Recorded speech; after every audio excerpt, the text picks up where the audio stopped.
doing? Well, you're going to have to share your screen with me. Also, I am hello, ladies and I gentlemen, am once more. Welcome back to the Mehcast. It's our 100th episode, which means we're getting technical difficulties. So yeah, you're going to need to share your screen. There we go. Yeah, Kevin's having some audio troubles. Okay, so, pop up your whole, audio mixer there, here so I can see the whole thing.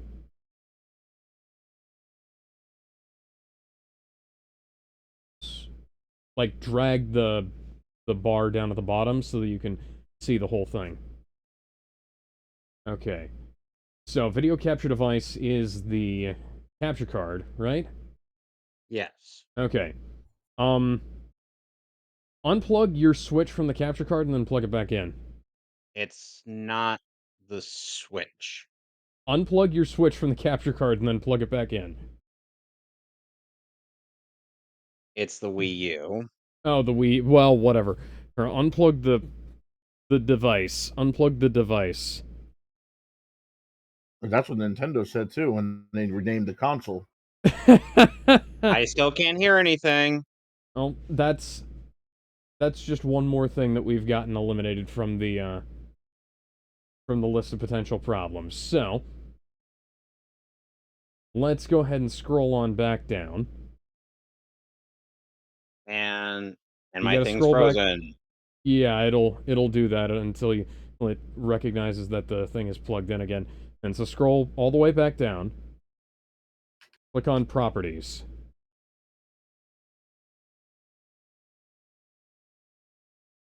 Okay, so I can only see the OBS window. You're gonna have to, share the whole screen, not just the window. Oh, for fuck's sake.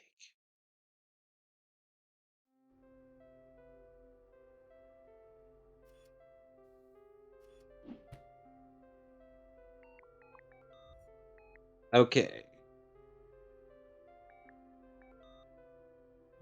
Okay, so scroll up. Okay. Deactivate and then activate again. There we go. Now the audio's working. Yep, it usually does after you reset the connection like that. So I spent part of Friday night, most of Saturday morning, and 5 hours of Sunday summer morning, a week. binging through Gen V and The Boys Season 4, the first 3 episodes. You want to know why? What? Well, The Boys Season 4 I'd kind of been looking forward to, so I went ahead and I watched that. I watched the first 20 minutes of, the first episode, and I was so incensed by it that I made an announcement in the server. And, you can find that in the general chat.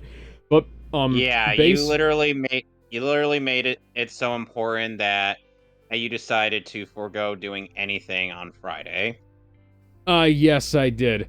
And, because, frankly, I was disappointed by episode 1 of season 4, to say the very least. So I decided to, actually, I need to go refuel, don't I? I need to stop hopping back and forth between these two things. So I watched the first 20 minutes of season 4, episode 1, and I was immediately beset by a bunch of references to Gen V, which I hadn't finished watching up to that point, because frankly, Gen V kinda sucked. And I was not particularly compelled to finish watching it. In fact, I stopped watching before the first episode was done, and so I wound up going back and I watched that. And so Kevin, did you know that Clancy Brown is in Gen V? No, but I would not be surprised. Okay, so Clancy Brown is in Gen V, and he's really great. And then he dies at the end of the first episode. Huh. Why does that not surprise me? Probably because, well, here's the funny thing. Both him and Patrick Schwarzenegger die at the end of the first episode, and then the rest of the rest of Gen V Season 1 is a fruitless attempt to figure out why all of this shit happened. And then, like, it ends with, it ends so unceremoniously, like the whole season is essentially a gigantic waste of time, which is interesting, because by the end of the first season, I was actually kind of growing to like some of the characters they had in Gen V. You know, aside from the ones that they killed off that I already liked. You know, that's just fucking sucks there, guys, you know. Oh, why'd you get the Kurgan in there and then kill him off? I will also note that this character shows up in a movie, in an in-universe movie later on in season 4, and he's played by Will Ferrell in the movie. And do you know what the funny thing is? It made me nostalgic for a time when Will Ferrell was trying to act competently. Like, this is not Holmes and Watson Will Ferrell. This is when he cared.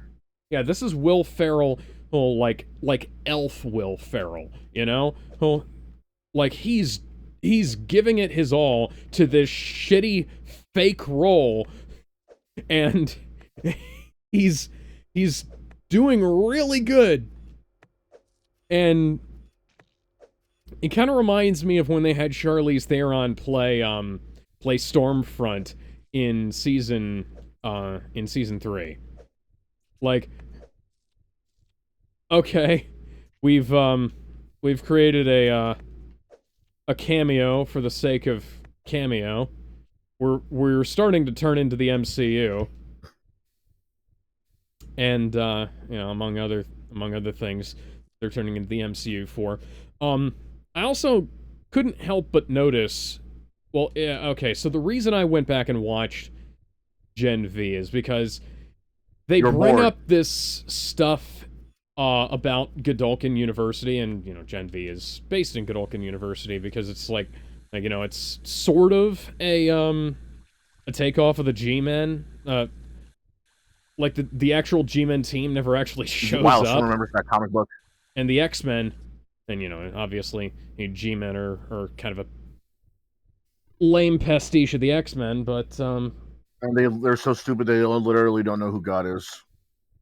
By the way, hey, one other thing to note, what about the recent season of The Boys? Of course, ours content creator I had been recently introduced to, Mighty Keith, decided he was like, oh, did you ever think that season 4 of The Boys was making fun on a you people? We'll get to who season 4 of The Boys may or may not be making fun of as we get through this. But yeah, Mighty Keith made a fucking fool of himself online. As if he hasn't been recently, dude should really just stick to making the Evo spoofs, because that was him at his peak. Free experience points. Yeah. So they mention a bunch of shit to do with Godolphin University and the virus, the G virus, as it were, that was being cooked up at Godolphin University. And so I said, okay, so if they're gonna be this heavy-handed with all the referencing, I should probably go back, do my homework, and watch Gen V. And then I watched Gen V, and it was no fucking help whatsoever understanding this season of The Boys. Because there's this whole thing where, like, Patrick Schwarzenegger's character's brother, and by the way, this is the son of the Arnold Schwarzenegger, and you'd think that he'd want to lean into, like his dad's accent, because, like, aside from aside from sort of a general Hi, Sonic. build. Hi, Sonic. We're talking about The Boys season 4 right now. Which, Aside from by the way, Alex, another thing that I have to comment on, every season and of every passing season of The Boys, and I'm just like, you know, it at gets first, at first I was worried at that I was actually missing something when not watching it, but now because of fuck. how things currently are, I'm like, you know, I'm kind of thankful in hindsight that Once I upon a passed up on time, this show. Once upon a time, this show was really good, and now it's fucking garbage. But yeah. So the thing about this Even is that right. throughout all of Gen V, they're like constantly there is a lot, and I mean a fucking lot of male nudity in Gen V. Like completely uncensored, grotesque male nudity. We're talking like God, balls. really? We're talking like balls and scrotum and dicks and stuff like that. Okay, so we're talking a dude's dick explodes in Like in like graphic. Okay, so the main character holy shit. Damn, holy shit. Okay, hang on. Which, Hang on. yeah, this kind of reminds me of how there was this one really fucked up death in Nope. fucked up way to go out in Game of Thrones, where there was this guy who was constantly being tortured throughout Yes, I that want to abandon this and mission. I don't have enough health for this shit. and then he ends up being, and he's also been under some kind of like hallucinogen, and it's just, we end up getting to a point where he ends up hallucinating that he has been saved by some beauties who come to who feel him up and whatnot, but just as he probably reached full mast, you can guess what happened. They bite his dick But was he off. half-mast? They cut it off. Cut it off. Oh yeah, Yep. I remember that. Eek. My older sister described this to me in detail, and I'm like, oh god, that is morbid. I'm grabbing my dick. I mean, I still think the worst kind of death is still balls crushing, niggas, but Oh ugh. god. We'll get to that. So throughout Gen V, one of the main characters is this girl named Cricket, right? And she shrinks down to be tiny and like hops up and down on this guy's dick and balls, and like she is completely naked, but we get like a sidelong view of it. But we are forced to have a shot, like her boobs are covered up by this dude's dick. We'll say. And it's the shit people can come up with. And it is the worst CGI that I've seen in my recent life, I will say, because it's like it's bad MCU level CGI. It's like the Flash level CGI, you know, like CW Flash CGI or movie Flash? The movie Flash CGI. The CW Flash, you know, for the first half of its existence. Yeah, and she's like, she is a... Have you ever seen the movie The Borrowers? No. I have to look it up. Okay, so there's a movie called The Borrowers, and it's about these little tiny people, right? Oh, I've seen that movie. Yeah, okay. And they have a lot of real neat like transitions between animation and composite effects and things like that. And Cricket, throughout this entire show, whenever she shrinks down, so she can like shrink down or make herself grow real big, kind of like Ant-Man, come to think of it, or the Atom, you know? Am I to And assume that her clothes do not grow or shrink with oh, her? you would be completely correct about that. So when she shrinks down, she's either completely naked, like in this instance, or she uses... Oh my god! It's a derelict ship on a surface of a planet. Anyways, so yeah.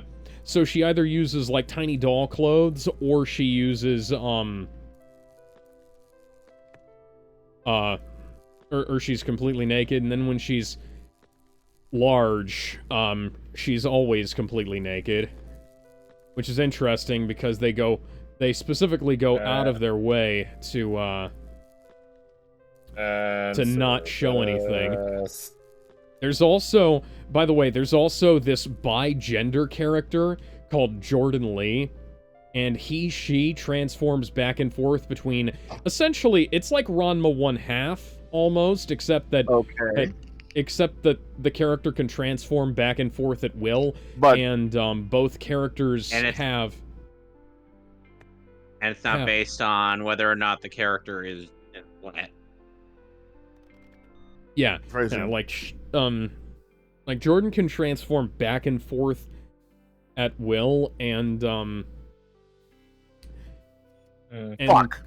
so male Jordan is really super strong, and female Jordan is trying to essentially like imagine Jean Grey if she wasn't psychic.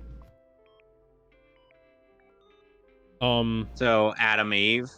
Yeah, Adam. No, not Adam Eve. If she's got like telekinetic powers, but she doesn't have like matter powers, you know? Yeah, I know what you mean, but yeah, kind of like that. Yeah. And, like, she can move shit with her mind and give like force blasts and things like that. Also, like, London Thor, who plays female Jordan, is also, like, the closest we get to seeing on-screen female nudity, except for Cricket. Of course. Because they specifically go out of their way to avoid showing female nudity, even though, like they show us, Like it's a double standard or something. they show us this one dude's dick straight on. They show us another dude's dick straight on when our main character, who has these blood-based, the bloodbender character, or when they show us her powers, she explodes. There's this guy called Rufus, and he like, his power is that he, like, roofies people, kinda. Kinda sure you even talking about. Okay. This is Gen V. Man, it sounds ridiculous from what I heard. It fucking is. The Boys is a very strange show. Sorry, The Boys is a very strange franchise, I must say. Can't be any weirder than the actual comic book. Well, I mean, in places a woman literally got killed by it literally cannot be, because shit, the stuff that happens in the comic book is a lot more brutal and a lot. It's a lot got more killed by fast. Seamen. Yeah. Like, I don't think you can get back to that. I don't think it'll ever touch the Hero-gasm thing. Like a few of the big or small things that happen in the comic books. Like, for example, Homelander there was a joke Soldier Boy. Yeah, Homelander fucking Soldier Boy, Homelander doppelganger eating a baby alive, Blarney like cock, just Blarney cock, fucking cross, Blarney cock. The main guy eating out Starlight, and then like fucking. Oh yeah, Huey. In public, I might add. I believe. Well, no, like there's a. Oh no, that was at their apartment. So yeah. Yeah, I was gonna say that what happens is that in the apartment when he's just eating her out, fucking what was his name again? Butcher. Butcher. Yeah, Butcher. Butcher noticed. Yeah, I bought all the Boys comics on Humble Bundle. Not long ago, and I've read through most of the series. It's right, but they probably weird. don't know. This is one of the few funnier, lighthearted parts, though. It's like, so what happened? Yeah. Butcher's trying to.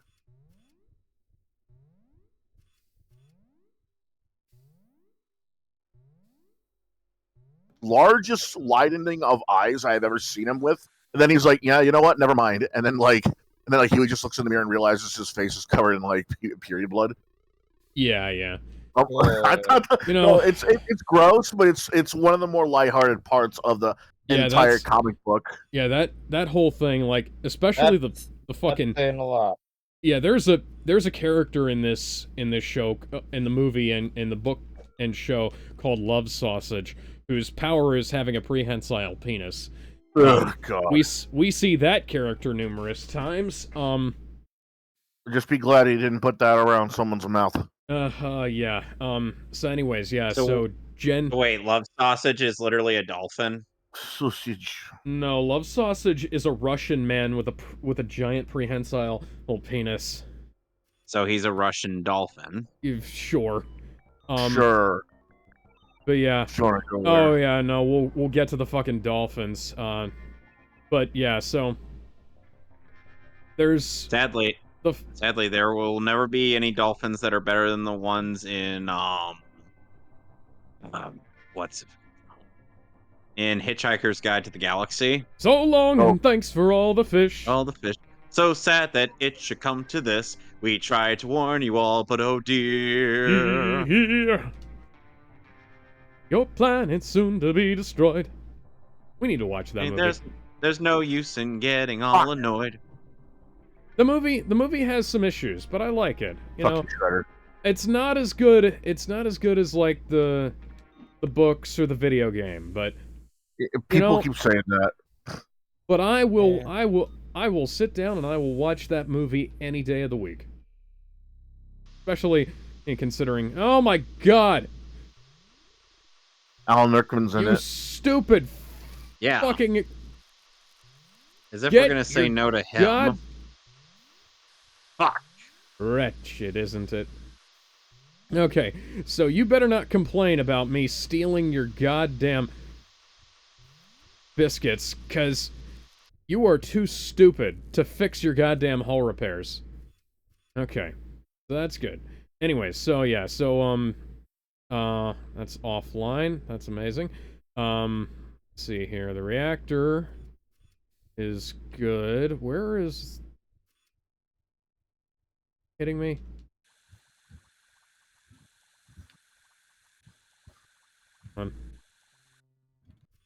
Offline. Impulse I almost got all the fault. I almost got all the achievements in Shredder's Revenge, man. I need 3 more and I'm done with them all. Yeah, I wish I could help you on that. I wish I could help you out on that endeavor but I do not have an Xbone. You don't need to. It's cross-platform. Not on PlayStation, it isn't. I don't know why you got PlayStation to begin with. Yeah, because PSN is fucked. Anyways, I mean, which one are you missing? Anyone who got PlayStation 5, you're a hoe. Oh yeah, well, allow me to put on my hoe goggles. Ooh, so close. Bend over because you're a hoe. Oh boy, I love refrigerators. Okay. So oh yeah. So anyways, yeah. So Gen V, they go through Gen V, and there's this big conspiracy about bullshit, and then there's this virus introduced about halfway through the season, and then Billy shows up and finds out about the virus, and then losing all control. There's magic in my bones. Newman shows up. Newman. Yeah, Victoria Newman shows up, and she's like, you know, she finds out about the virus too, and things like that, and so she kills the guy who made the anti-superhero virus. There's a thing that attacks the Gen V and people. Well, and you know, I can't help but feel like we're just repeating. Is the Gen V basically the metagene? Okay, so no, so Compound V is like the super soldier serum, except that it doesn't have rules. So it's like if the super soldier serum created Wolverine. Oh, like, you know? That's like retarded. So like, yeah, I am aware of that. No, Gen V is basically a roulette wheel, but instead of like basic powers, I mean, you could literally get any power of any kind beyond your imagination. We're not just talking like, oh, it might give you And Aquafina gained the power to control all feces. fuck Aquafina. So well, it could be from it could be from technically. I was gonna say technically, it could be from telepathically controlling your controlling turds. It could be from having a You could be like the having deep your and be able entire to breathe body turn into underwater. it could be turning your entire body into a living tongue, or It could give you a giant prehensile penis, like fucking it could love be sausage. something as simple as. What was Or Love it could be, Sausage? Please tell or it me could be Love something as Sausage has simple as any meat bacon. actual other powers besides I mean, being a dolphin. He has super strength. Dude, just give me, Well, yeah, just that's give me a My basically Hero the basic Academia quirk. power. At least I could turn one of those into Yeah. an actual power. Yeah. Yeah. Or devil At the very fruit. least, it's not as oddly specific as dolphin penis. So what is it with you and dolphin penises? What is your internet history like? Dolphins are rapey. I know they're rapey. Yeah, and they are known for having prehensile. That makes sense, but he's been bringing up genitalia. dolphins ever since. The police. Well, am I gonna Gizmo. find like a magazine of dolphins under your bed? Okay, No. even though he and the Deep have the same name, they are not the same person. I'm just going to assume it's like. I don't know Basically, what what I was getting at is the fact that I was assuming the guy I was also a that Love Sausage was also a dolphin, just based on the fact that that's the only animal that I know of that has a prehensile penis. Yeah, I wish I was kidding. no, I know. Yeah, the the show, the whole thing kind of goes off the rails, and then the main characters wind up, all of them either wind up dead or in fucking prison at the end of Gen V. Homelander shows up and fucking kills one of the people. We find out that, Victoria Newman is also a bloodbender, which is amazing, because, when I saw that, I'd already seen the thing that happened in Season 4 that started making me question, the decisions about the series.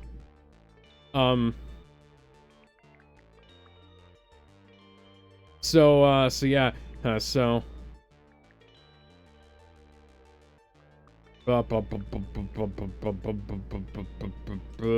yeah, let's go here. Anyway, so they have a bunch of intel taken from like shit that we didn't really Need to know. well, no, shit that we didn't learn on screen. Like we barely find out about shit on screen, you know? And then they have all this stuff that happens off screen, and I was hoping that Gen V would explain all of that. It doesn't. So in the first episode, they're kind of trying to figure out how to take they've been trying to figure out how to take down Victoria Newman, because Victoria Newman was their contact in the CIA, and turns out she was, they were part of the anti-soup task force on there. And it turns out that that she was she was able to blow people's heads up with her mind, and she was the one responsible for killing. It wasn't Mr. Marathon, it was the other guy. The orange speedster at the end of I know who you're talking about. Yeah, at the end of season 2. And when that guy's head explodes, and they're working with the guy, the president, the soon to be president, in order to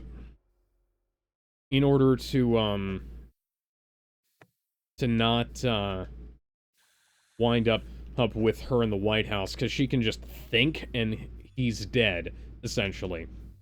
And she, teamed up with Homelander to give her daughter superpowers But those superpowers are... She essentially turns into, like, a Cthulhu monster. This is why Which it's like a sounds fucking... awesome. No, it's a lot less awesome than you'd think. And then, like, in season 4, episode 1, their cover is essentially blown, and Newman finds out that they're working against her, and now she has, like, no reason for them to... She has no reason to keep them alive at this point. She could But just she kill does. all of them, but she doesn't. She just lets Huey, Billy, Frenchie, and all the others live to fight against her another day. Which For is stupid. no adequately explored reason. At least Homelander Homelander has his vain motivations where he wants to be seen as the best, and therefore, or he wants, like, somebody, you know, like, kinda strive against, kind of thing. But, Meanwhile, Newman is like a ruthless bitch of a character, you know? Like, she blew up one of her childhood friends' heads so that she could keep her cover. But that was how Huey found out. And then, like, Huey okay, so here's the thing.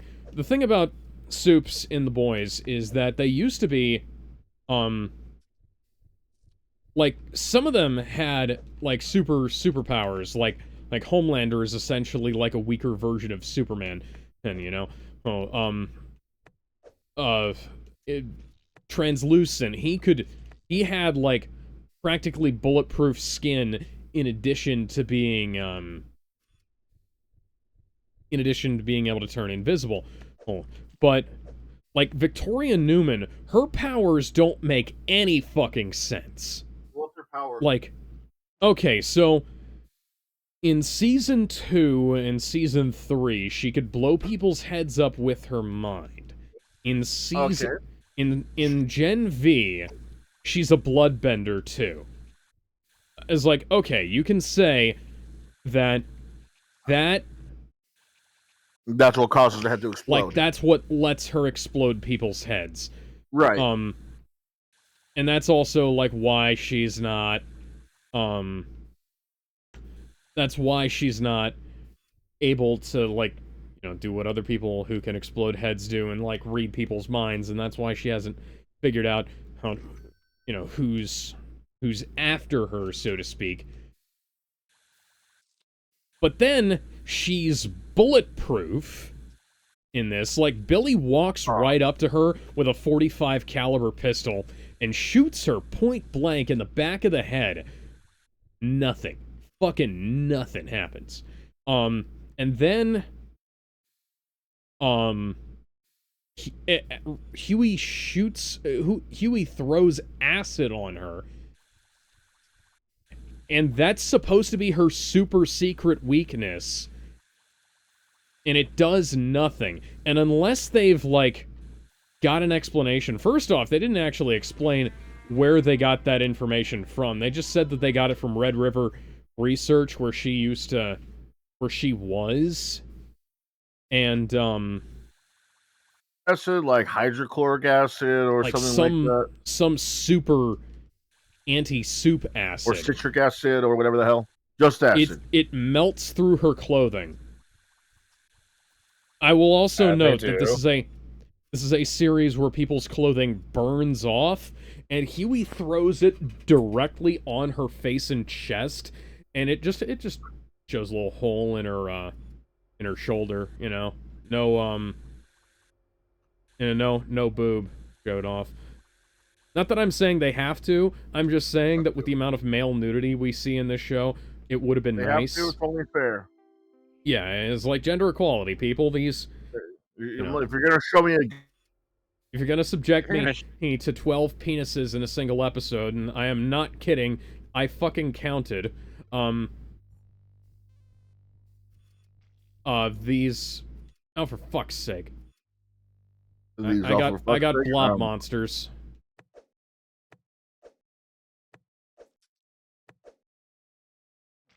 Anyways, so yeah, so Okay. yeah, so well, they essentially blow the whole format in episode 1 of season 4, or like all of a sudden everybody, all of the secrecy that the boys were up to, who like the main nemesis of the season and is turning out to be Newman, right? Not Homelander, Newman. And Newman is like, Oh, Newman. yeah, You're that was so stupid. Eh. yeah, Victoria Newman and is not making any smart decisions. The boys make a bunch of stupid decisions as well, excuse me. And this is the point that I have to bring up that not only are the characters badly written, the satire fucking sucks now. Oh, like, and before anybody gets on it is like, oh, you're the one they're making fun of. No, I'm not. But, like, legitimately, I don't know who this show is making fun of. Because there's this whole... There's this character called Firecracker, right? And Okay. okay, so first off, she's an original character created for the show. Uh-huh.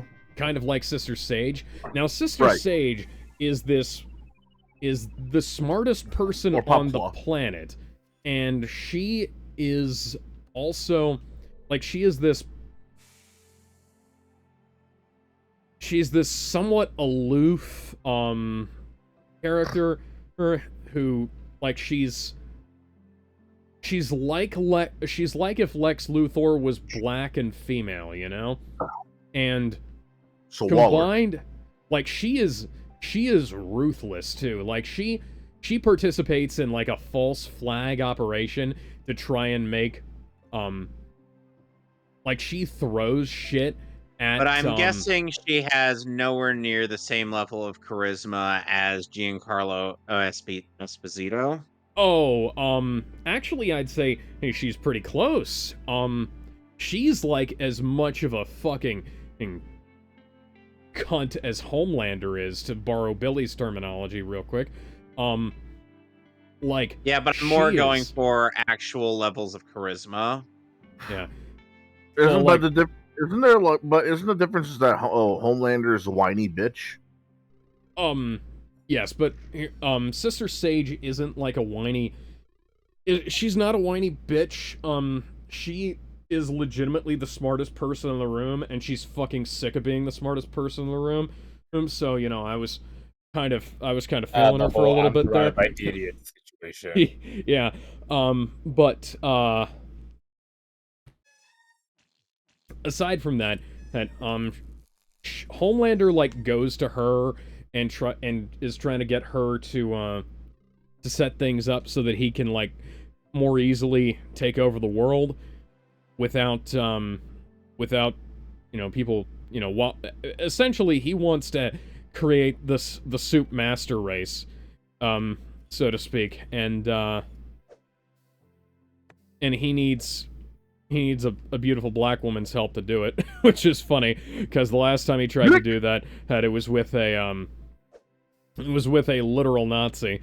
But you know, other than that, that bit of irony aside, Homelander does kind of put his superiority complex aside, and gets her to help him out with shit. Which is great because, you know, she winds up participating in a false flag operation. And because at the end of... There's this whole plot about how there's the people who support Starlight. And Starlight has her supporters. They're called the Starlighters. And then... at least they're not called the Starlight Express. And then the Homelander has his supporters called the Home Teamers. Yeah, it's fucking dumb, I know. The fuck is these names? Yeah, I fucking know. The name thing is only going to get worse, trust me. Because we're going to bring up my story here soon enough, because I also did something that this show almost does and then chickens out on, but I did it better. So, all that aside, there's this whole conflict, and like Starlight went on, and she left the Seven, and they're trying to get new people into the Seven, and so the two people they get in for the Seven are Sister Sage and Firecracker. Now, Firecracker is literally female Alex Jones with red hair and a fire and fireworks powers. Does she go on about how she can sell you a product that heightens your vitality? Super male vitality? Okay, so we'll get to that. Super female vitality, and she also she admits how she's retarded. So they go to once Billy's brain tumor, once the boys find out about Billy's brain tumor that he got from taking too much Temp V, like the green compound V shit that wears off, that Queen Maeve gave him after he gave her a right Manchester CN2, if you know what I mean. Right. Once they find out about the brain tumor, they take him off of the anti-soup team. God fucking damn it. They take him off the anti-soup team, which is a bad idea, because, it's not like they're, particularly good on allies,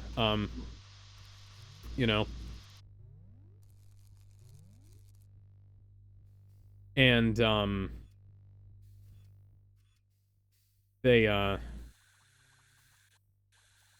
wind up putting, Marvin Milk, Mother's Milk, in charge of the soup, the anti-soup task force. Which, that sounds sensible, but part of the problem is that... Sounds about right. Huey was in charge of them last time, and that didn't work out too well. And that... Oh, I'm gonna head out right so now. They... Huh? You guys. Yeah, happy to have you for when we had you, Sonic. Nick, take care, man. Yeah, I got work tomorrow. Yeah, we're good. Yeah, no, I gotcha. Yep. I'm probably not going over all of this incredibly efficiently, but they kick Billy off of the anti-soup team, and then he goes to try and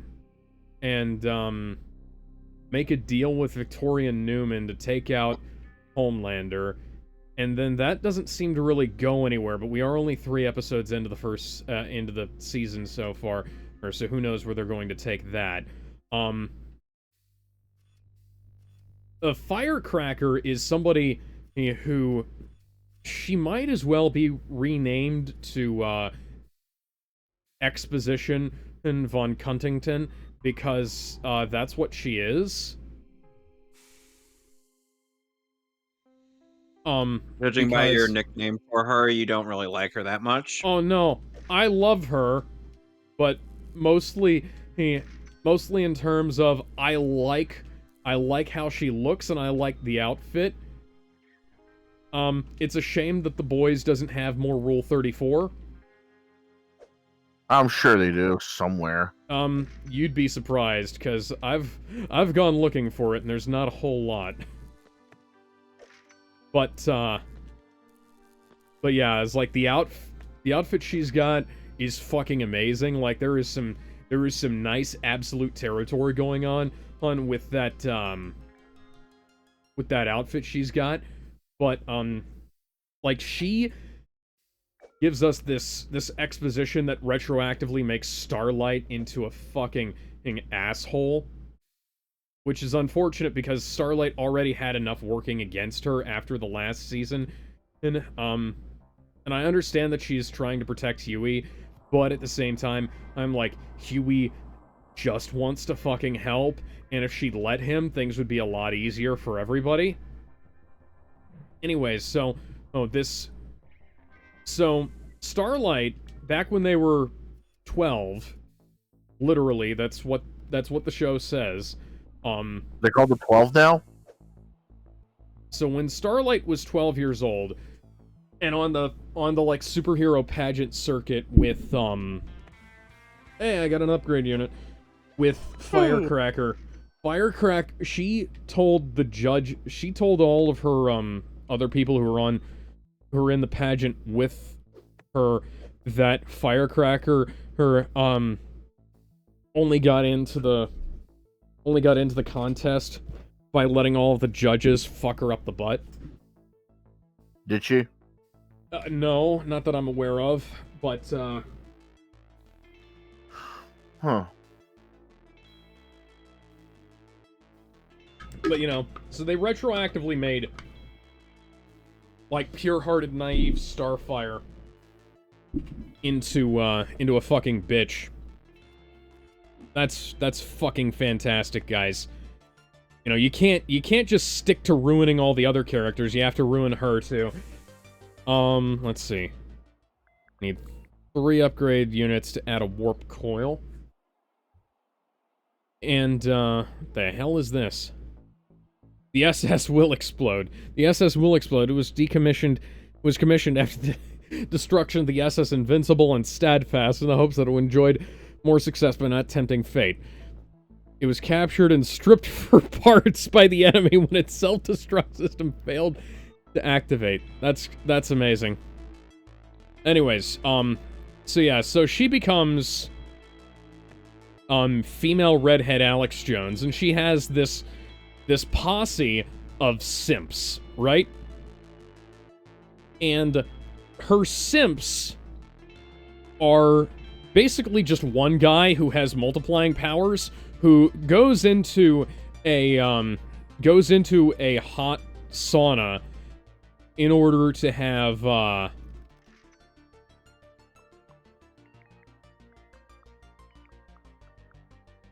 so that he can have a human centipede rusty trombone while he jerks off to her picture, and it's not even a nude picture, it's just a picture. Huh. Yeah, I don't get it personally. And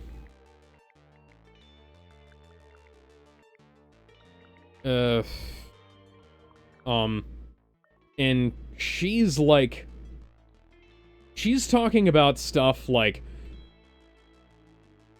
the Starlighters want, one of her quotes is that, like, the Starlighters want to put,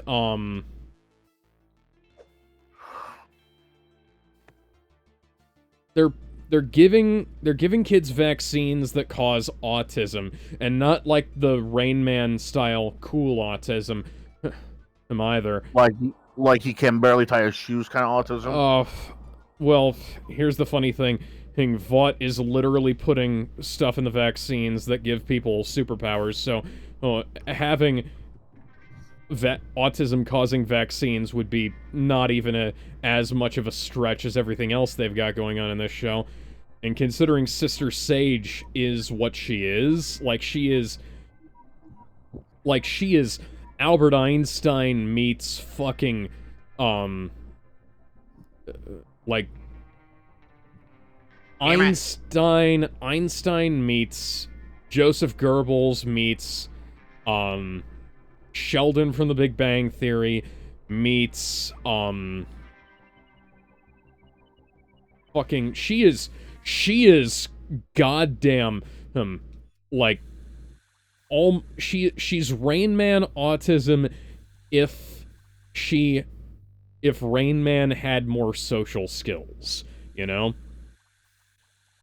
She is like the top of the fucking line in this regard. And like, you know, Vought was literally putting Compound V in people's vaccines and shit. Another thing that she says is, like, there's a bunch of, let's see here, hang on. I'm trying to figure out how this thing is supposed to work. Power generator offline. Non-functional input interrupted distribution. Okay.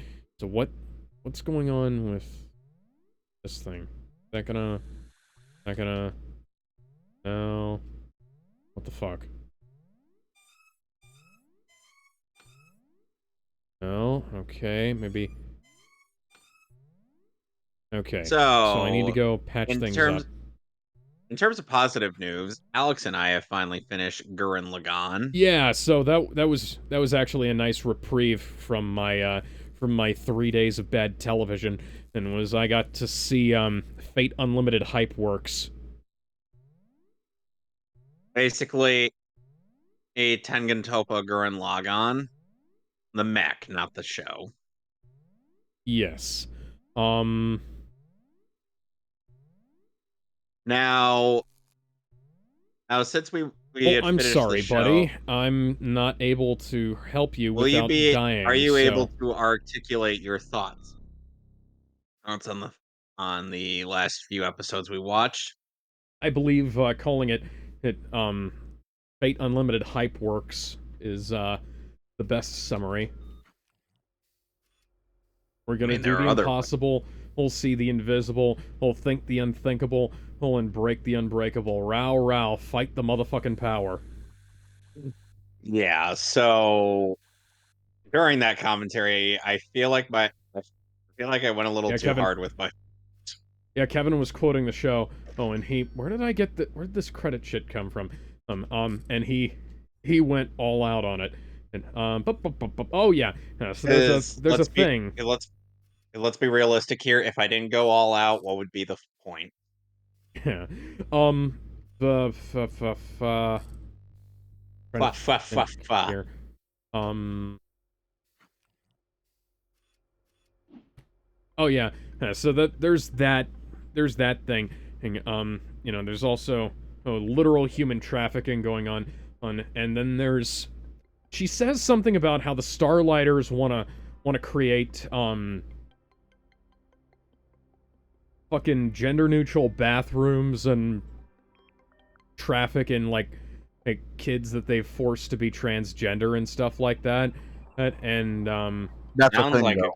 sounds like groomer shit. well, yeah, so that's fucking weird. And that is groomer shit, and it has actually happened before. Yeah, I was gonna I say, know. hey, like that's like you'd have to we'd have to like show this isn't something that's like fake. People do shit, or like there's a fucking Pizzagate reference in one of the episodes, like a home teamer brings a fucking gun into the Starlight House HQ and tries to shoot people with it because he's saying he's trying to rescue kids who are in the basement, and it's like the place doesn't have a basement, and then Frenchie disarms him and is like, Jesus fucking Christ, this is lame and heavy-handed. There's also okay, so the Deep makes a Johnny Depp Amber Heard reference, which is fucking hilarious considering he's the fucking abusive one. Huh. Like he okay, so in season 3, his new wife caught him fucking an octopus behind her back, and broke up with him. Understandable. So that's a thing. And there's like this interview, and he makes a bunch of references to like the Johnny Depp Amber Heard thing where he says, "Oh, she pooped in my bed, and she's a massive bitch, blah blah blah." Okay. Are they making fun of how much of a fiasco it was, or are they making fun of Johnny Depp? Considering that Tech Knight shows up, and Tech Knight is legitimately one of the only characters who hasn't been fucking obliterated in the transition from comic to show, and he makes a fucking reference to one of the things that Amber Heard alleged that Johnny Depp did. Like, I can't help but feel like they may in fact be on her side in that regard, which is fucking retarded. Also, and aside from that, you know what they could have done that would have been So much better. But by the Honey, way, where are you speaking of getting all which, these credits from? by the way, They speaking could of have which, Alex, they could have referenced the fucking Ezra Miller shit. They could have had the Yeah. Deep declare Oh, yeah. war on Hawaii and had him have some kind of weird environmental message to give, because he's been involved in a bunch of promotional materials, like there's an ad for Liquid Death Mountain Water, or which, by the way, is the most vile fucking substance I've ever had the displeasure of ingesting. Which is strange considering it's fucking water, but you know. anyway, Alex. Yeah, what were you gonna say? Speaking of Amber Turd, so last weekend I ended up telling somebody who was like, "Oh, I regret ever siding against Amber Heard," and I'm like, no, you made the right call. Well, she deserved every bit You of made it. the right, yeah, you made the right call the first time. and then you made a second guessed your own judgment, and now everything's fucked. Yep. And now and then all the Amber Turd stands tried to gaslight me.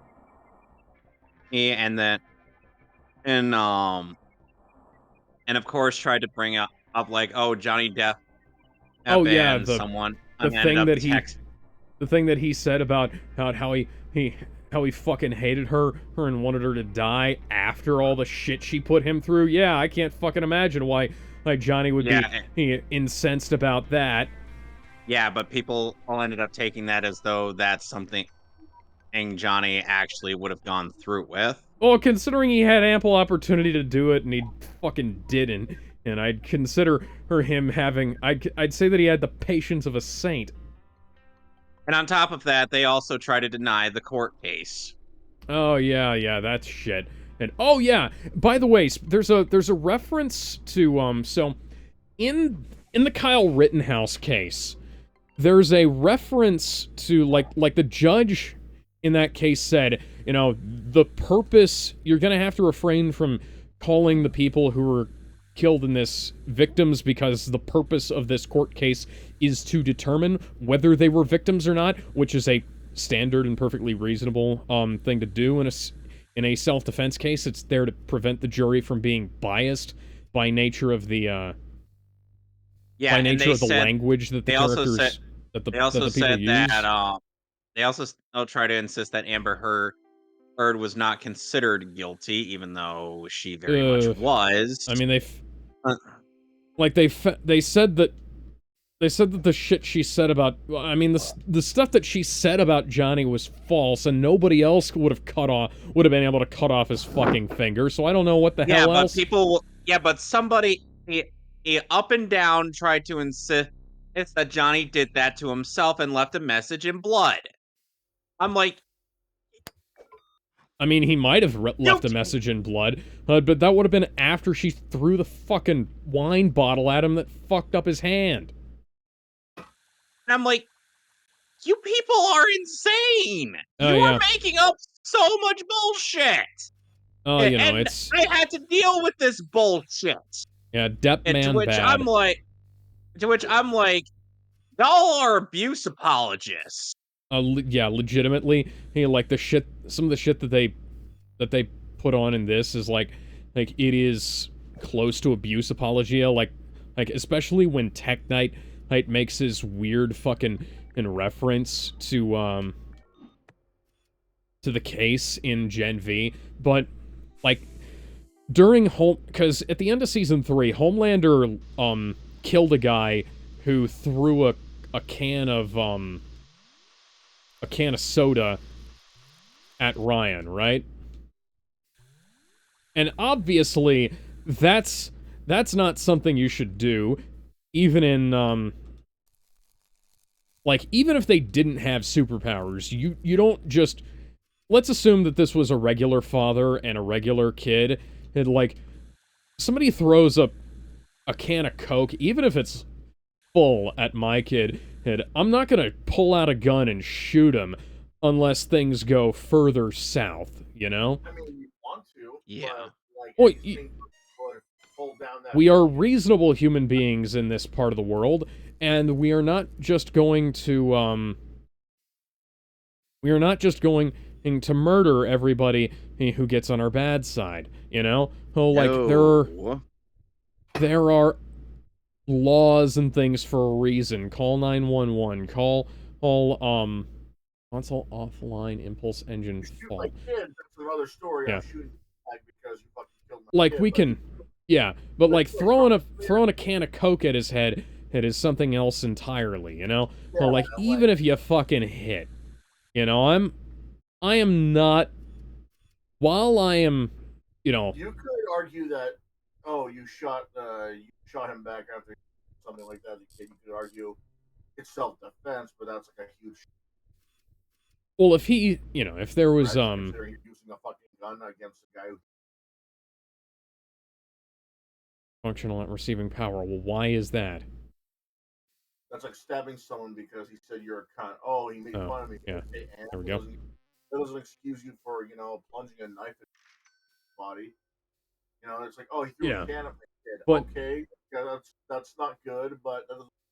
But so they have like this trial for Homelander at the start of the season, and they... Flash forward. Yeah, and they do this thing where they're like, they're trying to make parallels to the Donald Trump trial. They're trying to make parallels to the Kyle Rittenhouse case. And here's the thing. Kyle Rittenhouse was assaulted by a guy with a skateboard, a guy with a gun, and a guy who had like...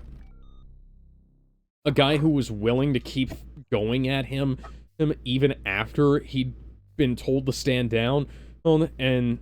Like this is not... These are not equivalent situations. It's actually, no. So what it is that it's actually worse than that. What it is that those three people were actually... One of them was a serial robber. Yeah, serial...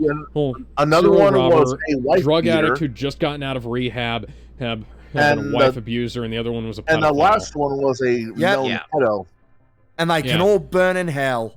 Oh yeah. Yep. Oh yeah. By the way, speaking of that, like there's all... I mentioned the trans kids and trafficking stuff and the gender-neutral bathrooms and things. The funny thing is, Vought literally has gender-neutral bathrooms. They're called Brave Maeve's all-gender restroom. So that's fucking hilarious. Yeah. That's literally something that Vought has, and Firecracker is saying this... is saying that, oh, that they're pushing the gender-neutral bathroom agenda. Starlight is. And it's like, motherfucker, you work for Vought. You work for Vought International. Well, they're prime fucking suspects in this particular thing. They are literally doing what you're accusing Starlight of doing. Homelander was like 16 when fucking Madeline Stillwell grabbed his dick. In the season finale of The Boys Diabolical, you know? Jesus. Oh, like... And, granted, 16-year-old boy, Elizabeth Shue, I ain't gonna say I'd turn that down, but, I'd prefer that. But that's still a 16-year-old kid at the end of the day. No, it's not just that. It's just that it's still a 16-year-old kid at the end of the day. Yeah, he's like he's not fully developed. He's been abused his whole fucking life, you know. Like the shit that Vought does is literally the shit that Firecracker is accusing Starlight of doing, which is interesting. There's also a bunch of weird... Like, they make a bunch of jabs at the skeptic community throughout, the episode where, Firecracker makes her proper debut. And, they also have the Flat Earth Society there and shit like that. Motherfucker, one of the baselines of the skeptic community was taking down the fucking Flat Earth Society. God damn, you know? Like, don't try and preach the ancient text to me, witch. I was there when they were written. I was there when Thunderfoot was making videos about the fucking Flat Earth Society on YouTube. I was there when When Logic Thunderfoot was still making content like that anyway. and Thunderfoot was still making good content, yeah. You know, that kind of shit. And like I saw all of this as it happened, and it was like, we had zero tolerance for the fucking Flat Earth Society in this. This is like the reason why this stuff has become more prominent is because people like you have made it more prominent, you know? Oh, like you've tried to shut them down, whereas, you know what we did back in the day? We fucking refuted that shit, you know?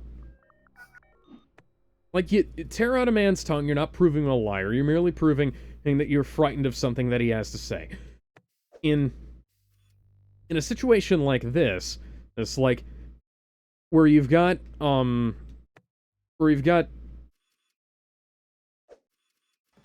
fucking conspiracy tards peddling bullshit, you have to make sure that you're not shutting them down, you're just gently explaining that they're wrong. You know? Like, and this is one of the... I've tried that tactic, as you're aware, Alex. Oh, yeah. But, you know, and one of the things, like, she brings up,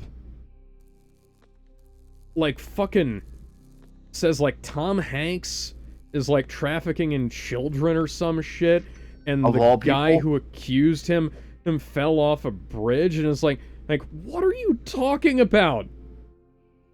Like, and she says that in the same breath as saying that Oprah was friends with Harvey Weinstein. Oprah was friends with Harvey Weinstein, and Oprah also propped up Leaving Neverland, which is full of fucking horse shit.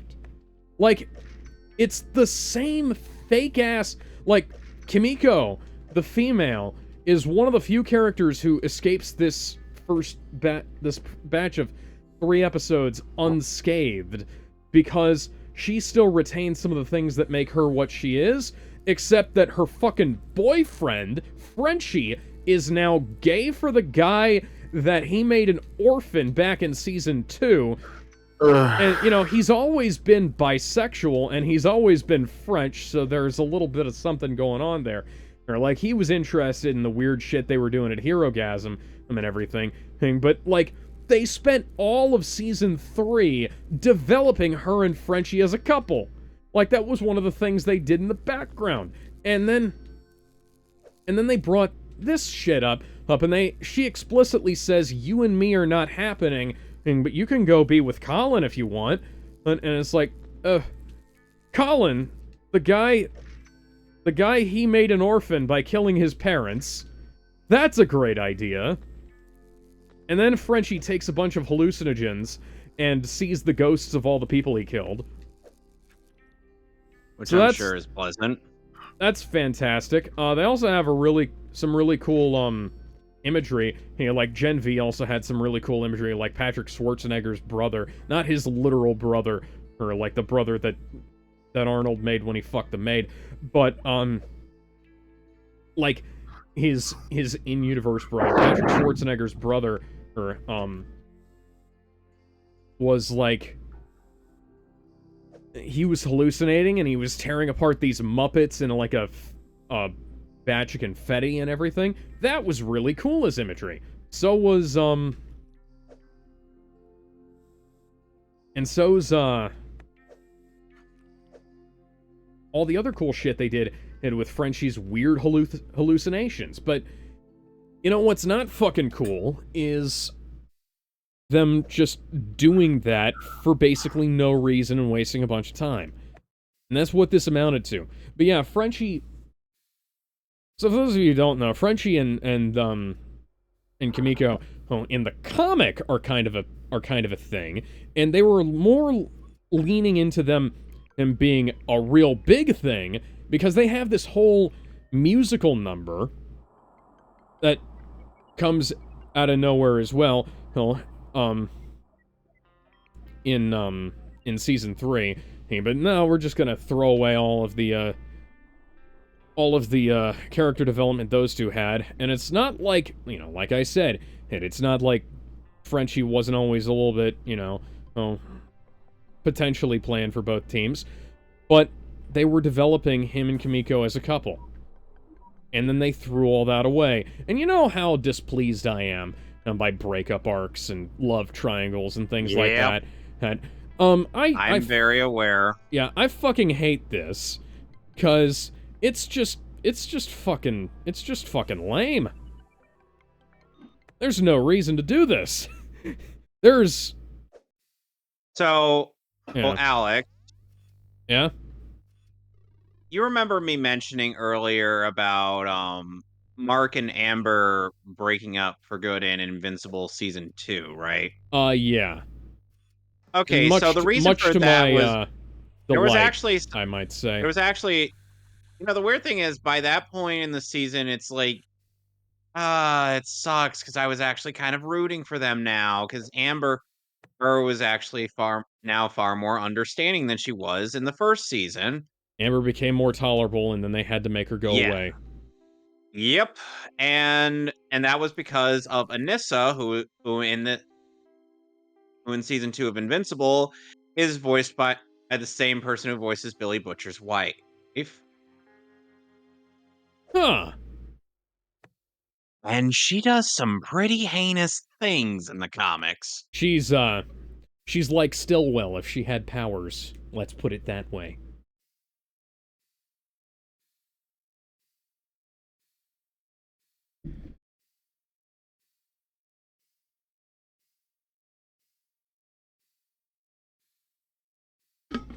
Try to relax your anus. Oh, yeah, that's what she said to Mark.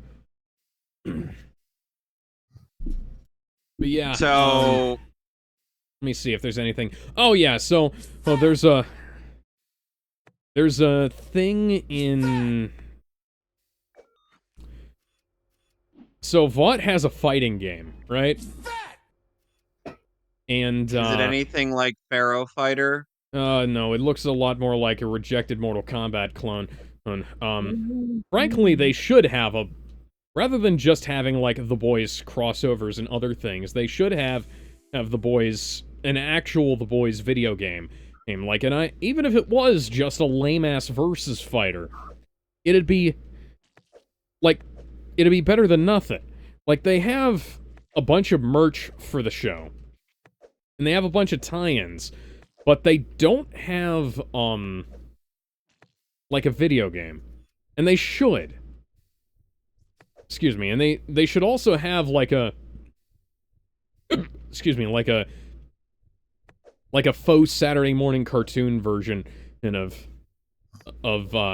this whole thing where it's like, does anybody remember the fake Watchmen cartoon intro? Oh, it should be kind of like, yeah, that one. And it should be like that. But, they have endless merchandising opportunities, some of which they take, and other ones that would have been quite useful that they don't do. So, anyways, that aside, alright, so, Billy is kind of estranged from Ryan after, some of the shit that happened in Season 2 and 3.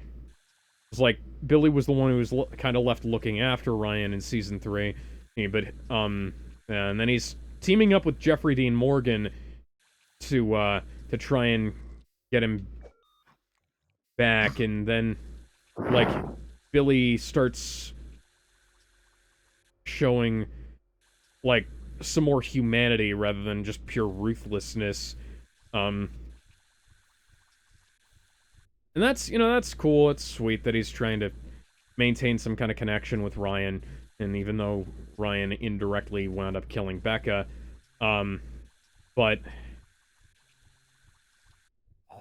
like, like, they kind of introduced Jeffrey Dean Morgan because to fill the same kind of niche that Butcher does after Butcher starts having somewhat of a crisis of conscience and things like that. And,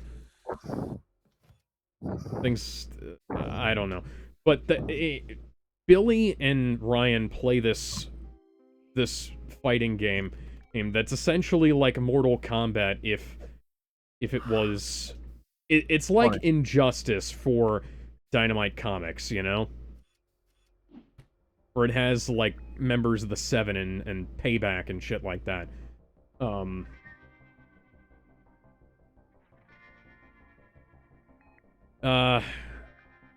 Oh yeah, so... These... the conspiracy convention, right? So the boys go to the conspiracy convention. And... I know I'm jumping all over the place, but this is a very badly structured season. And, like, the shit that happens, and, like, things happen and then they get dropped. It's like, I don't know why it's like this, but it is.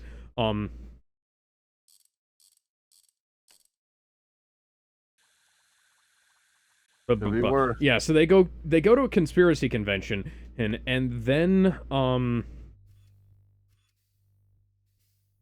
they try to tap into, the conversation that Redhead Alex Jones was going to be having with somebody, and then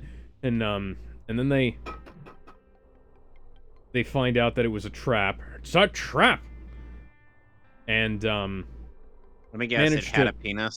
Okay, so we'll get there. So, Multiplying Man gets to this... the boys are trying to fight their way out. Redhead Alex Jones, her henchmen pull these rifles, these quote-unquote assault rifles, on the boys, and they somehow manage to succeed in disarming them. The convention, the fight spills out into a bat mitzvah that's happening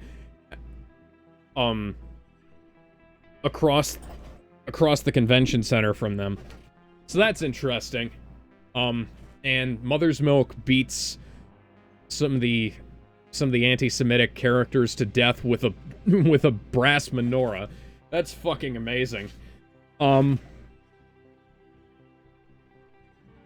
That's kind of weird. And then there's this thing. You act as if anything you've described so far has been sane.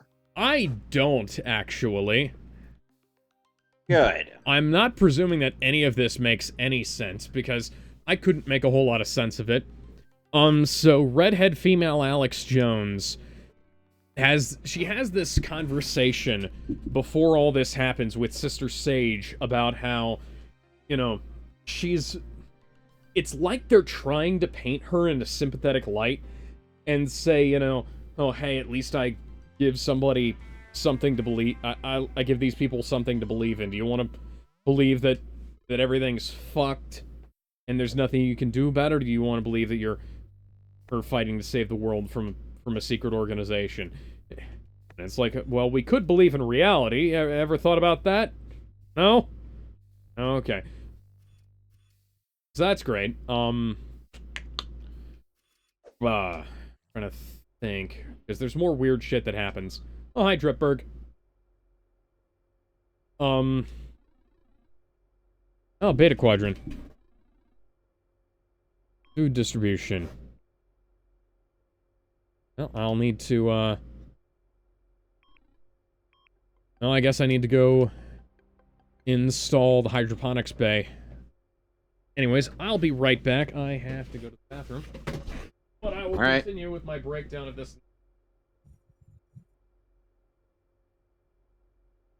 Kitties. So, yeah. I'm trying to get up this damn rope. There should be a way, because there's a damn blue banana up. There's a trail of blue bananas up there. At least 3 of them. And they have been actively taunting me. That's what you call a fucking cunt. Who the fuck? Anyways, yeah, so I'm gonna come. there's this whole conversation about how the killing the boys is going to be the final test for what's her face, Firecracker, to join the Seven. Now she fucking fails at this, and for some reason the boys don't finish her off. Their kill count with regards to Evil Soups is ludicrously low. Past season 2, it's become ludicrously low. By the way, Alex, one thing that I have shown to you, it was just like so. And Homelander just be like, I am a salty bitch. Yeah. Bum bum bum bum bum bum bum bum bum bum. Upgrade unit not found. I need to go there to get an upgrade unit. Anyways, yeah, so she fails to kill the boys. She still gets on the 7. So apparently none of that mattered. She fails to summon Exodia. Yeah, she fails to summon Exodia. The boys fail to kill her. Somehow, there's just no fucking consequences for any of the shit that happens in the episode where this happens. Dust storms up close.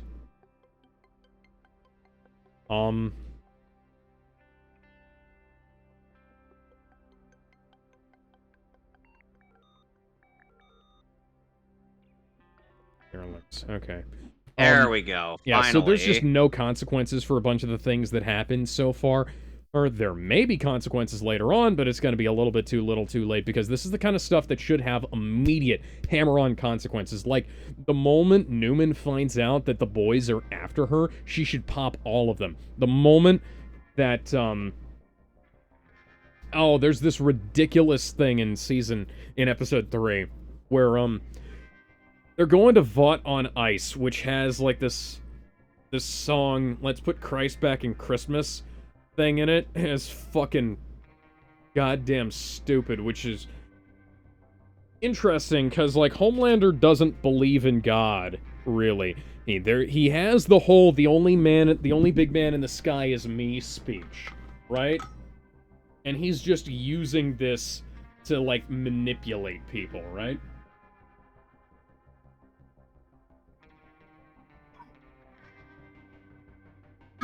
Yeah. Anyways, they have this thing, and like, oh, there's a really bad Pete Davidson joke in here.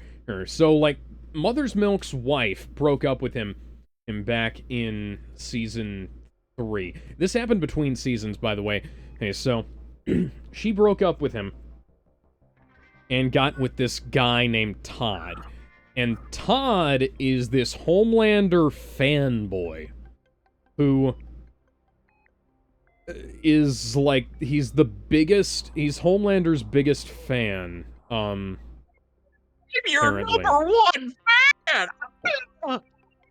He said just before getting knocked out. I am your number one guy. I was making a reference to Saints Row 4. Thank you, Gizmo. Yeah, he's one of the home teamers, and they're constantly making references and saying, like, hey, you know, why did Monique go to him? Did he have a big dick? Did he have big Pete Davidson energy? Like, literally, Frenchie says, like, was Monique with him because of his big penis? He gives us a serious Pete Davidson energy. It's like, is Pete Davidson paying you to say his name? And because nobody likes him. Frankly, the fact that he was even remotely tolerable in Transformers Rise of the Beasts is amazing to me. It's partially because his face wasn't on screen. Yeah, it's like just referencing the fucking Kanye West, Kim Kardashian, Pete Davidson bullshit. They probably wouldn't have known about if you hadn't been paying attention. The only reason I know about it is because people wouldn't shut the fuck up about it. There's a reason why you don't just... Okay, so there's a comparison here to be made between all of the bad jokes in this and the good people reference in Sonic the Hedgehog 2, because all of the shit that they have in this, it barely makes sense if you know what's going on in the real world. And if you don't know what's going on in the real world, well, that they're referencing, you don't know anything about this shit. And like, dear God, I pity you if you were watching the show and weren't keeping up with the fucking news, because none of this makes any fucking sense. Imagine not knowing anything about the Amber Heard case and hearing the Deep talking about somebody pooping in his bed. Like, fucking hell. There's also... Oh yeah, so the Deep is still fucking an octopus. It's not the same octopus, but it is like... It's voiced by Tilda Swinton. I hope she got paid a lot for this, because... Boy, oh boy, that was fucking weird. There we get it, the Deep fucks fish. Yeah. And then at the end of episode 3, Sister Sage gives herself a lobotomy, watches Michael Bay's Transformers Revenge of the Fallen, and fucks the Deep. Why? And I hope so that she can have some fun, I suppose. I don't know. There's a bunch of speculation. Yeah, she says, I'll be right back. like, the Deep's going on this power trip where she tells him like, hey, you, I already did that. And she's like telling him like, hey, you gotta stand up for yourself. You can't just let people walk all over you. And so he tries standing up to her, and she's like, oh yeah, man, and you're fucking hot. Do you want to eat an Outback Steakhouse blue and onion with me and watch Transformers Revenge of the Fallen? And it's like, and that's where the one with the racist robots clip that everybody's been passing around comes from. I was like, okay, buddy, well, you can tell that she's stupid because she wants to watch one of the worst film. Actually, you know what? I have to be more specific. Because there are several worst films in that franchise. But, at least it's better than Transformers 5.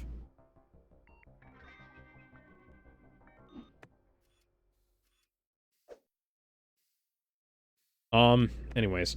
So yeah, so she... I kind of hope that she does this regularly, and she's, like, able to regenerate her brain or some shit, because if they decided to just get rid of her intelligence entirely and make her a fucking cock sleeve for the Deep, like, dear God, this is a waste of an interesting character, because she is legitimately fucking interesting, because she's pulling off all this weird shit,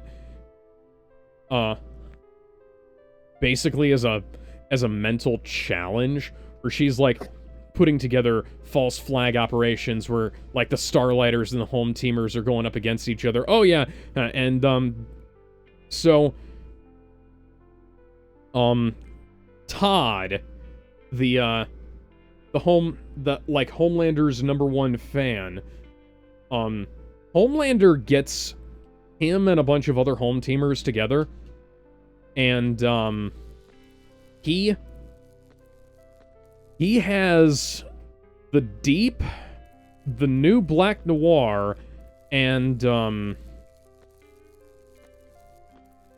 and fucking A-Train kill all of them, and then plant their bodies at a rally at his right outside the courthouse where his verdict is about to be read, so that he can frame the Starlighters for killing a bunch of his fans. And then they frame these two guys who weren't even at the fucking rally, or rather weren't even at the fucking court case for killing them. And suddenly A-Train has this change of heart and decides that he doesn't really want to be a bad guy anymore, and he starts helping the boys. So he gives Huey and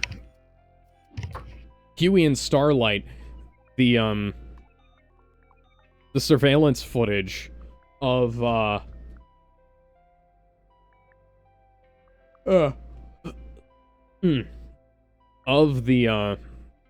suspects being somewhere else, you know? And that clears their names. And then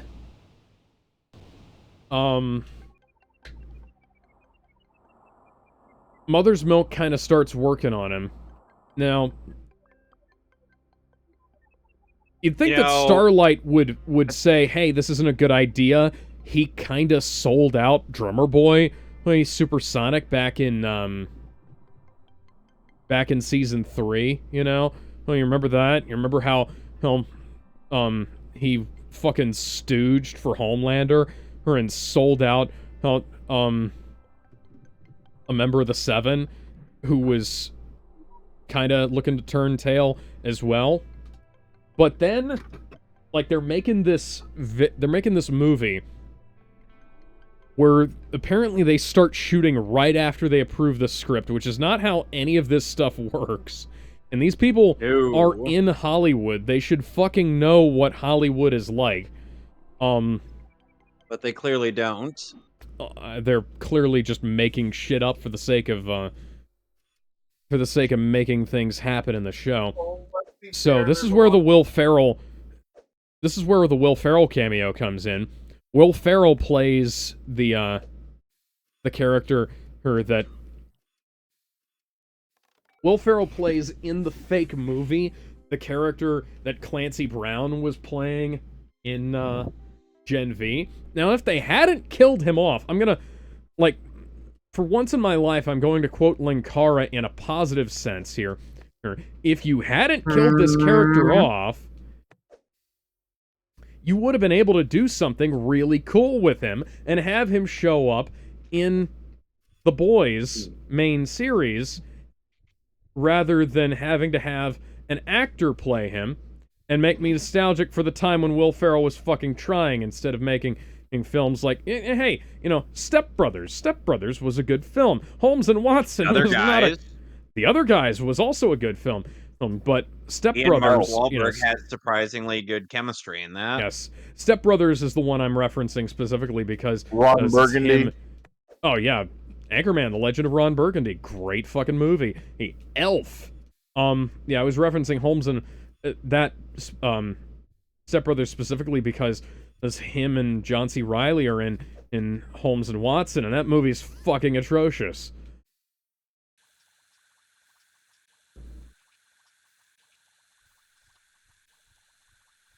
And the public domain did not cause that movie because if it hadn't been in the public domain, they would have just chosen something else. Anyways, yeah, they put together this, like, blindsidey style story of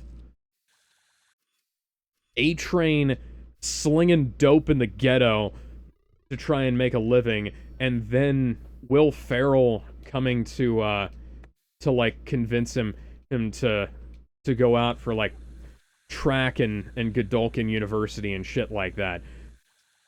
Now, here's the thing. A-Train was fucking clean until a white guy. Oh, we just had somebody follow us on Twitch. Let me go ahead and find out. Dixon has a domain. Followed us on Twitch. What show are you talking about? We're talking about The Boys. I got this feeling, yeah, you know, where I'm losing all control, Yeah. because there's magic in my bones. Yeah, Had A-Train to. wasn't dealing drugs until Homelander started having him run drugs in season 1. His brother was his coach, and here's the thing. This is incredibly well known within the universe, not just outside of the universe. So, there was a fucking reality show with A-Train and his brother. They had interviews where he talked about him and his brother, and so if they wanted to have him... Yeah, Dixon has a domain and says, I've never seen that show before, I've heard of it. You probably... Okay, so if, as a fan of the show, I'd recommend, like, watch the first 2 seasons, read the comics, maybe watch season 3, and then if season 3 doesn't completely put you off, you should maybe go into Gen V in season 4 with trepidation, because it's fucking weird. And I don't mean the good kind of weird. I mean like, oh dear God, who wrote this kind of weird. What was I talking about? Oh yeah, A-Train. So, well, they had this narrative of him slanging dope to make ends meet in the ghetto. Oh, and it's fucking lame. And then they mentioned The Blind Side in a positive context. And you know, it just came out. The people who put The Blind Side together screwed the guy the movie was about out of royalties for his life story. And out of a bunch of money from his football career. Because they drew up the contracts and shit. And they essentially made themselves rich off of his life story, you know? And made themselves out to look more...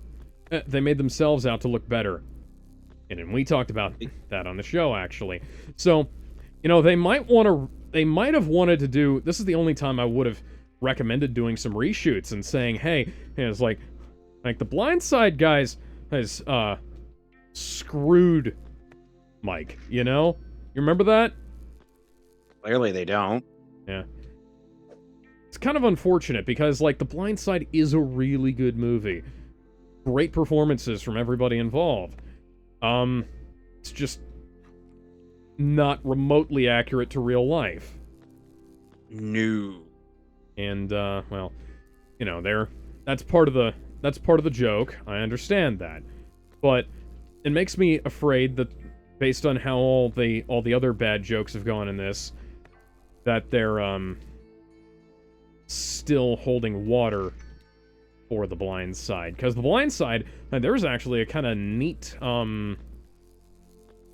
reference to The Blind Side where Ryan recreated the Blind Side in Lego format. That was cool. But, you know, I'm a sucker for Lego and stop-motion Lego animation. That's except for when it's Lego Batman. Yeah, well, that's also not Lego. That's not stop-motion Lego, but yeah. I still like it. I just don't... It's not... skips leg. Man! I just feel like it's a missed opportunities movie, you know? But yeah, so there's another thing where there was this subplot back in season 1 about how, like, rescues are supposed to be, you know, like, predicted by, like, the machine from Person of Interest. So, Starlight gets into a bunch of trouble when she goes off book and starts saving people without a camera crew and everything. And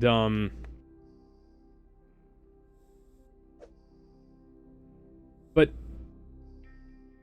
I mean, that's also something that didn't make a whole lot of sense in the comic either, because like it's trying to put this together, because there's this whole conversation. Honey, you know, you could just put this money in my wallet rather than just leaving credit shits lying around. But so yeah, there's this whole thing about how, like, they're setting up Ryan's first rescue, right? Ryan, of course, being Homelander's son. And they have it all set up as, like, this stunt show, essentially. Where they have a stunt man who's going to be thrown around. For some reason, they didn't pick somebody who has superpowers, which will become relevant later. And, they set up this whole thing where, like, the Deep and Black Noir... By the way, Black Noir died at the end of Season 3, and, they've got a new Black Noir, and nobody knows who he is. There was a bunch of speculation that it was going to be one of the guys from Gen V. That didn't fucking happen. So... You alright, Gizmo? Thanks a lot for wasting my goddamn time, Kripke. Yeah. Ugh. So as I can imagine, and The whole thing, it's a giant goddamn mess. Ryan winds up killing the stuntman by accident because Homelander shows up to be a fucking dick about things and try and take the spotlight. Right? And then he's a fucking cunt about how Ryan still values human life and everything. And then Homelander kills the cast of Vought on Ice trying to kill Huey. And Huey, despite no longer being on the Temp V to have his teleportation powers that he had in Season 3, he's no longer... he manages to evade Homelander, even though Homelander can fly faster than the speed of sound. And this is before A-Train starts helping him. Now, I appreciate the path they've got A-Train on, considering A-Train was one of the biggest bastards in the previous seasons, and I appreciate him actually doing something with with his guilt complex. But it's also kind of a... Well, let's just say a little bit of a problem, because they're not doing things... They're not doing things altogether competently. If this had been in, like, a really well-written season of television, it's entirely possible that they would have been able to pull all this off, but they're juggling too many, within the first 3 episodes, they're already juggling too many plot lines and too many characters that have fundamentally, a whole lot of fuck all to do with each other, or at this time. And I don't have a lot of faith that they're going to be able to pull off what's necessary to, let's see. Hydroponics. Yeah, Gizmo, are you Hydroponics sleeping? Bay. No. Galley. Okay. Oh, okay. Let's put a galley in. Why not? I know my lawyer made one of those suggestions, but yeah. And I also just want to mention here, for some reason, the entire cast of the show looks like they've aged about 20 years in the past season. Like, Butcher... Starlight has it the worst, because Erin Moriarty had some really bad plastic surgery, over the course of the last couple of seasons, and, well,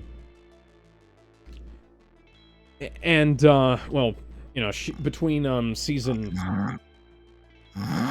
3 and season 4 specifically, she had all of her buccal fat removed from her face, and now she looks really rough. She looks better in the show than she does in real life, which is funny because Anthony Starr doesn't look like he's aged at all in real life, and there's a thing about Homelander, Homelander going through this midlife crisis, when I thought part of the thing was, he's Soldier Boy's son. He shouldn't be able to age. I mean, unless it's a side effect of Compound V for someone like him. But he's Soldier Boy's son, though. Like, Soldier Boy went 80 years without fucking aging. Or he went, like, 50 years without aging. You know? Well, like, Jensen Ackles... Oh, by the way, the best part of Gen V, by the way, it was Jensen Ackles showing up as an imaginary friend cameo. Oh yeah, and in the fucking, bar mitzvah riot with the fucking simp squad with Multiplying Man, and, we see, like I said, we see no less than, like, 12 penises in that episode, and, not a lick of female nudity throughout. Yeah, the whole thing is a goddamn mess so far. I have no faith in them to be able to, recover this, but I'm going to keep watching the show, because... You're insane. Well, I'm insane, but I also need material. So there's this thing, one of the things about Ryan's first save is that at first they're suggesting that he become, Homelander's sidekick. Do you want to know the name that they suggest? What did they suggest? Homeboy! They want to call him Homeboy! That is the stupid. worst fucking superhero name I've heard since Blarney Cock.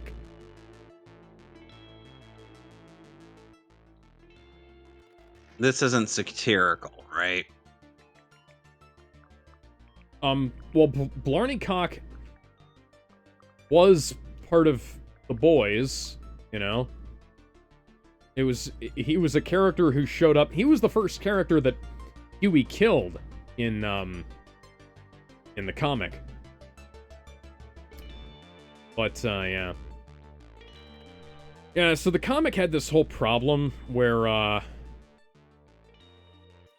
it took too long to get to the point for a lot of things, and so we kind of meandered around before the major confrontations with, like, the members of the Seven and things like that. And now, the show is doing the same thing, where we're putting off the whole,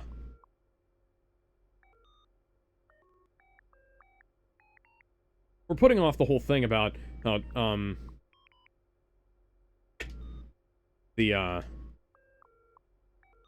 confrontation and with Homelander again, so that we can have a bunch of drama with,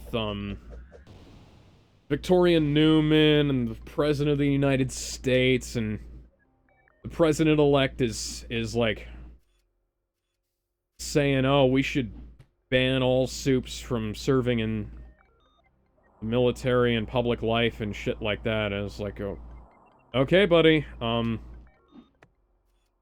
know, good luck with that. That seems like it would be an incredibly unpopular opinion, and even if, you know, well, we weren't working against a genocidal maniac like Homelander, but, you know. I get the impression that Homelander is the type of guy who believes that the best way to solve a problem with violence is to introduce even more violence. You would be correct in that sense, because Homelander has had a hair trigger throughout the previous couple of seasons, but he's gotten worse, we'll say. Like, he's interrogating somebody. I don't doubt that. They're looking for somebody who leaked, because like, the Deep was in charge of, the forensics department, right? They just gave him that position. Why would you put him in charge of that? I don't know, but, the Deep was in charge of, like, the crime prevention system thing. And, his, like, footage gets stolen from his department by A-Train, and so they're looking for the, person who leaked all the shit. And, And then, like, Homelander, like, lasers the brain out of the first person who, confesses to having contact with Starlight. You know, once upon a time, he used to be smarter than that. Yep. I'm not gonna say that I've written the character better, but I've written this character better. I guess I did just say that, but I definitely have written this character better. Alex, I remember one important detail.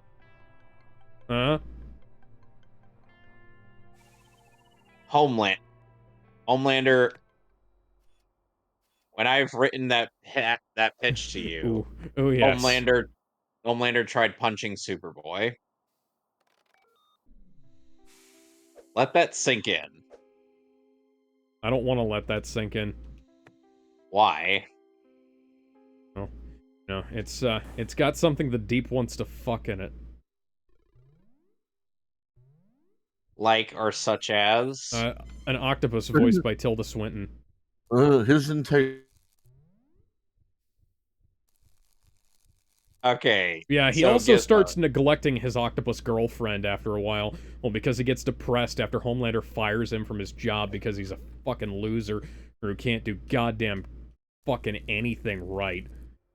But we already knew that. We already knew the Deep sucked. Yeah, this is common knowledge. The dude, unlike Aquaman, is a fish fucker. Yeah, I wonder where James Gunn got that idea from. Yeah, and I'm sure James Gunn will not attempt to do anything unoriginal, all with his version of the DCEU. Oh wait, James Gunn hey, has been reusing the same script for almost every film, or at the very least, the same characters for almost every film ever since Scooby fucking Doo. Yep. Here's the thing. And people wonder. I wonder why there we are get things on I him. like about the Scooby-Doo film, but there's also a lot of things I fucking don't like about the Scooby-Doo film. Like Freddie Prinze Jr. I'm not. Freddie Prinze Jr. is not the problem with that version of Freddy. Hey, it's more like I like the media satire are in there. Or is like I think Coolsville sucks, and I'm trying to think the dorky chicks like you turn me on to line, and that's fucking great. Hey, like Freddie Prinze Jr. delivers this stupid fucking dialogue like nobody's business. It's just that there's a lot of shit that goes against Scooby-Doo in it. So that's, that gives me slightly less faith. But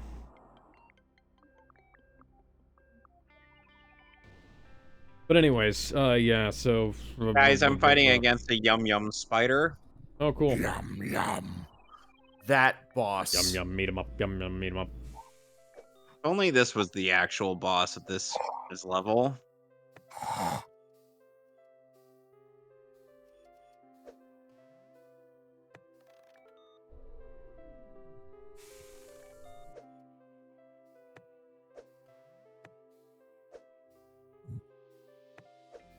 So, I'm not sure if I already explained the gimmick of Fungi Forest. Okay, go ahead.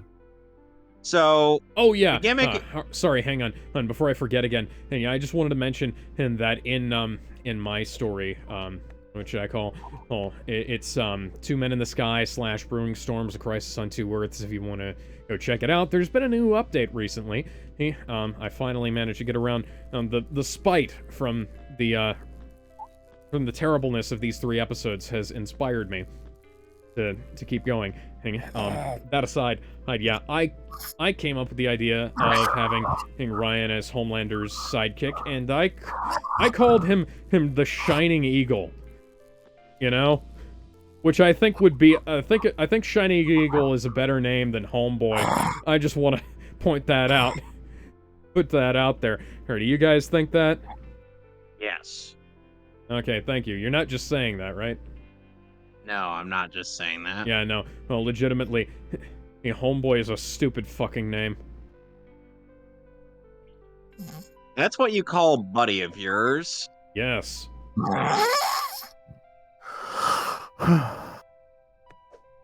alright, Gizmo? Yeah, yeah. Hey, spider guy. Hey, why won't you die? Why won't you die? Oh yeah, people were also wondering if Mother's Milk had been recast. He hasn't. It is still Laz Alonso, but Laz Alonso shaved his beard, and now he looks, well, he looks like my dad does when he shaves his beard. Let's put it that way. I'm not gonna be too hard on the guy. He's come out of this looking better, but the weird thing is, like, Anthony Starr, Karen Fuka, something or other, I don't remember her last name. And the guy who plays Frenchie, I don't fucking remember his name. Are you coming on to me, honey? My wife is hitting on me because I'm sweaty. I guess that's about right. Alex, one thing you should know. Oh, is that your wife is probably hot, sticky sweet from her head to her feet, yeah? Pour some sugar on me in the name of love. Come on, fire me up. I can't get enough.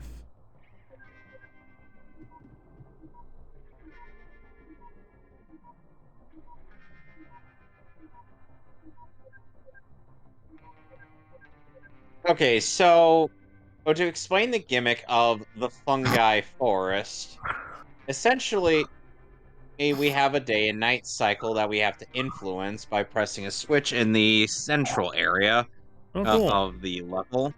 Well, and some places will be locked off to us during daytime, and some places will be locked off from us at night. And so, needless to say, it's kind You alright? of weird.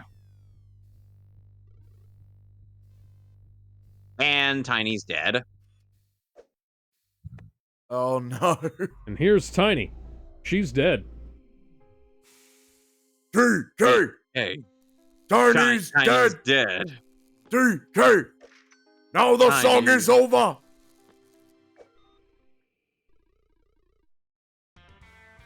I swear that Brendel Flops song.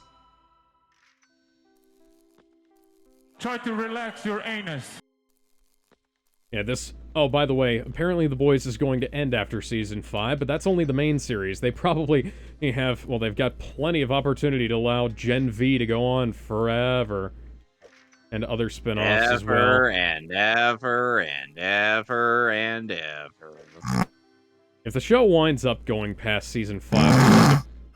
Ow. You know, I will probably regret my love of Supernatural. Alright, so... Let's go to Snide's HQ. Hey, buddy. I think the moment it starts, I think the moment they've crossed over with Scooby-Doo is when they start jumping the shark. Well, you know, I would be so down for the boys crossing over with Scooby-Doo at this point. Like Zoink Scoop, let's see what's underneath this Homelander guy's face.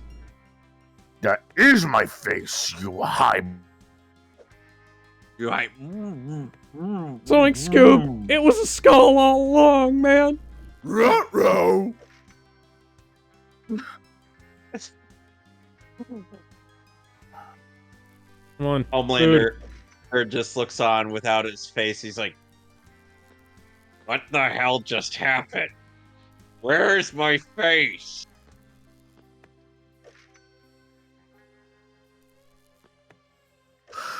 Come on.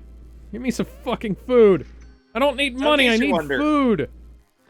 So, as Damon brought up, in case you're wondering why I am not, why I seem to be going for or the Snides HQ stuff without completing all of the Kong's things, yeah, we got to go back for something, which is not something that I'm particularly fond of. Thankfully, this is the last bit of backtracking we ever have to do in this game. Pretty much. Speaking of backtracking, let's backtrack to the comic book universe database where we look over any new hang on. characters. Before we do that, we just need to say, get well soon. The Ian supervillain, McKellen. superhero, creature, and animate object, or even location. And the first one to come up is... Well, apparently, hang on. Okay. Get well soon, Ian McKellen, because apparently he fell off a stage recently. Hope he gets better. He will. He's a tough bastard. Yeah. He lasted this long after all. Yep. He needs to last long enough to star in the Harry Potter reboot as He needs to Dumbledore, star long. so that he he needs can to get star the long wizard enough hat trick. He needs to star long enough to put down Wolverine again. I'm not going anywhere with her. Yes, you are. Zoom. He wore a buff suit the entire time in the first movie. I'll be right back.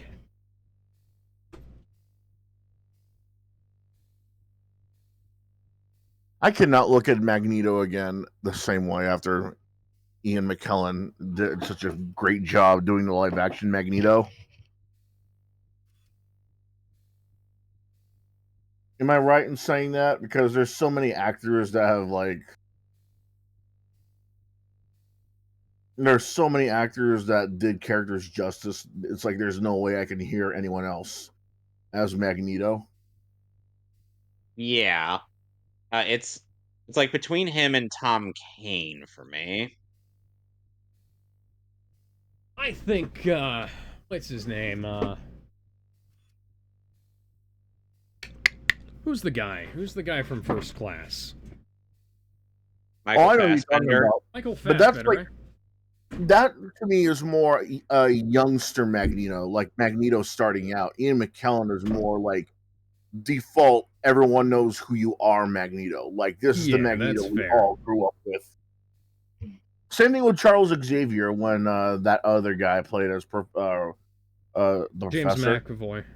Yeah, like he does a McAvoy. great young Charles Xavier. But when it comes to like modern, like when it comes to like Modern. default Charles Xavier, it's It's always Patrick Stewart and Ian McKellen. yeah, Ian McKellen, Patrick Stewart, those guys.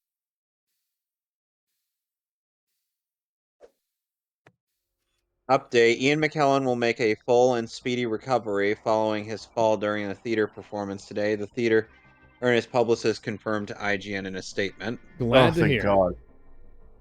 Glad to hear like that. Out of all the ways we could lose an actor, a fall is not something they would need. A fall is not something they should be going out from. Speaking of characters, I'm going to be looking in the comic book universe database of the comic book universe battles.com, in which I look at who's been recently added, from the superhero to the supervillain to the inanimate object and even location. And the first one up is Nellie Jackson from Renegade Nell. Deathbolt from DC Comics. Been a long time since I've heard of Renegade Nell.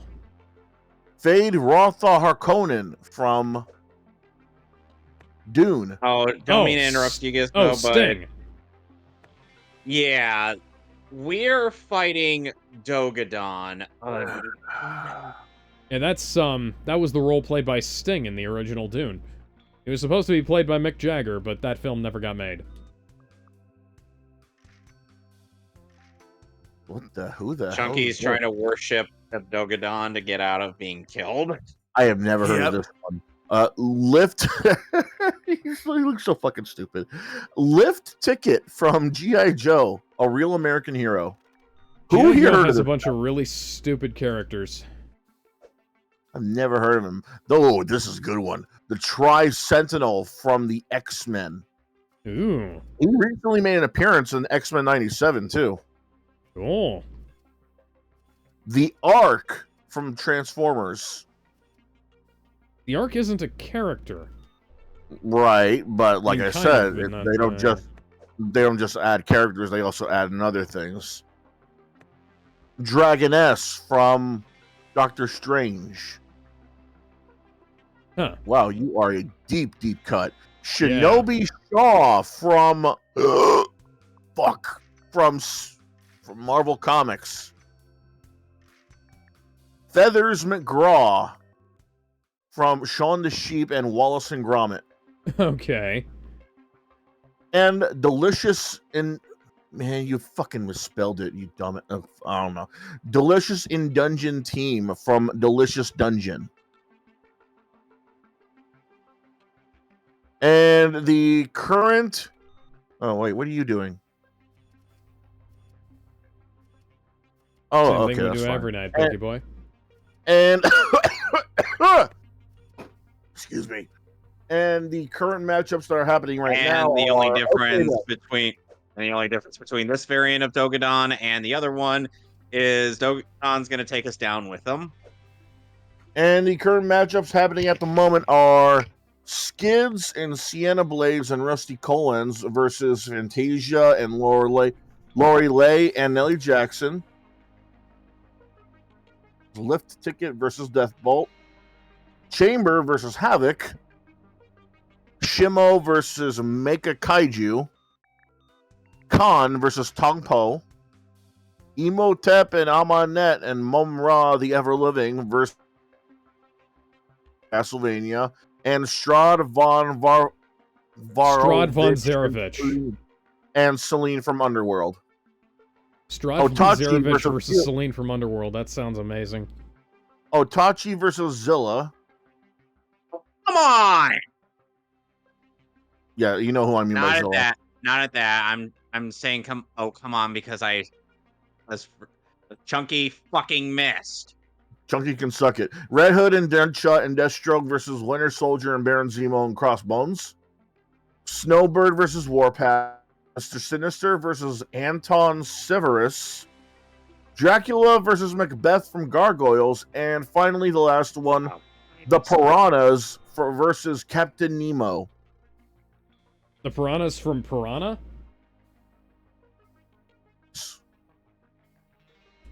Well, OBS briefly disconnected. Huh, that's unfortunate. Yeah, I noticed that. This guy did a really good job on this match. He actually got some art done just for this match. Well, I'm dead. Like dead ass. This guy made some. I don't know if this is actual art somewhere else or he made it, but there's crowning Captain Nemo while he's standing on his submarine. Can anyone hear me?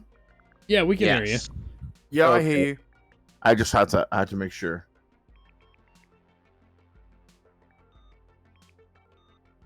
You've got to do better than that! Now try it again! Please don't remind me. I already hate having to fight this boss again. Yeah. So by the way, Sorry. and keep in mind, Gizmo. Oh, this fight, I have no idea. like I said, I'm fighting Dogadon. I have no idea what that is. From Donkey Kong 64. Did I mention I never played Donkey Kong 64? No, I don't believe you have. I have, actually. I remember the exact conversation I had with you live. You were like, really? Yeah, that's good. In a very big then. surprise tone. Yes, because I was considering you play a lot of old and somewhat obscure games, you would think that this would be on your radar. And because I play a lot of obscure old games, I'm going to be leaving a lot of them to the side so I can...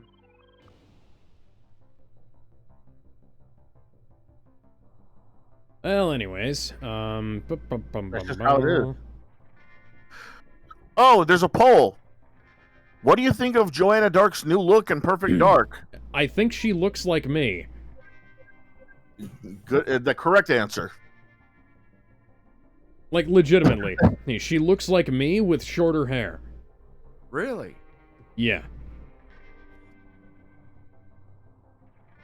She's supposed to be based off of the model Alyssa Bebod or Bebowd. Yeah, no, I don't know how to that. pronounce it. I've seen that picture. That's not how that works.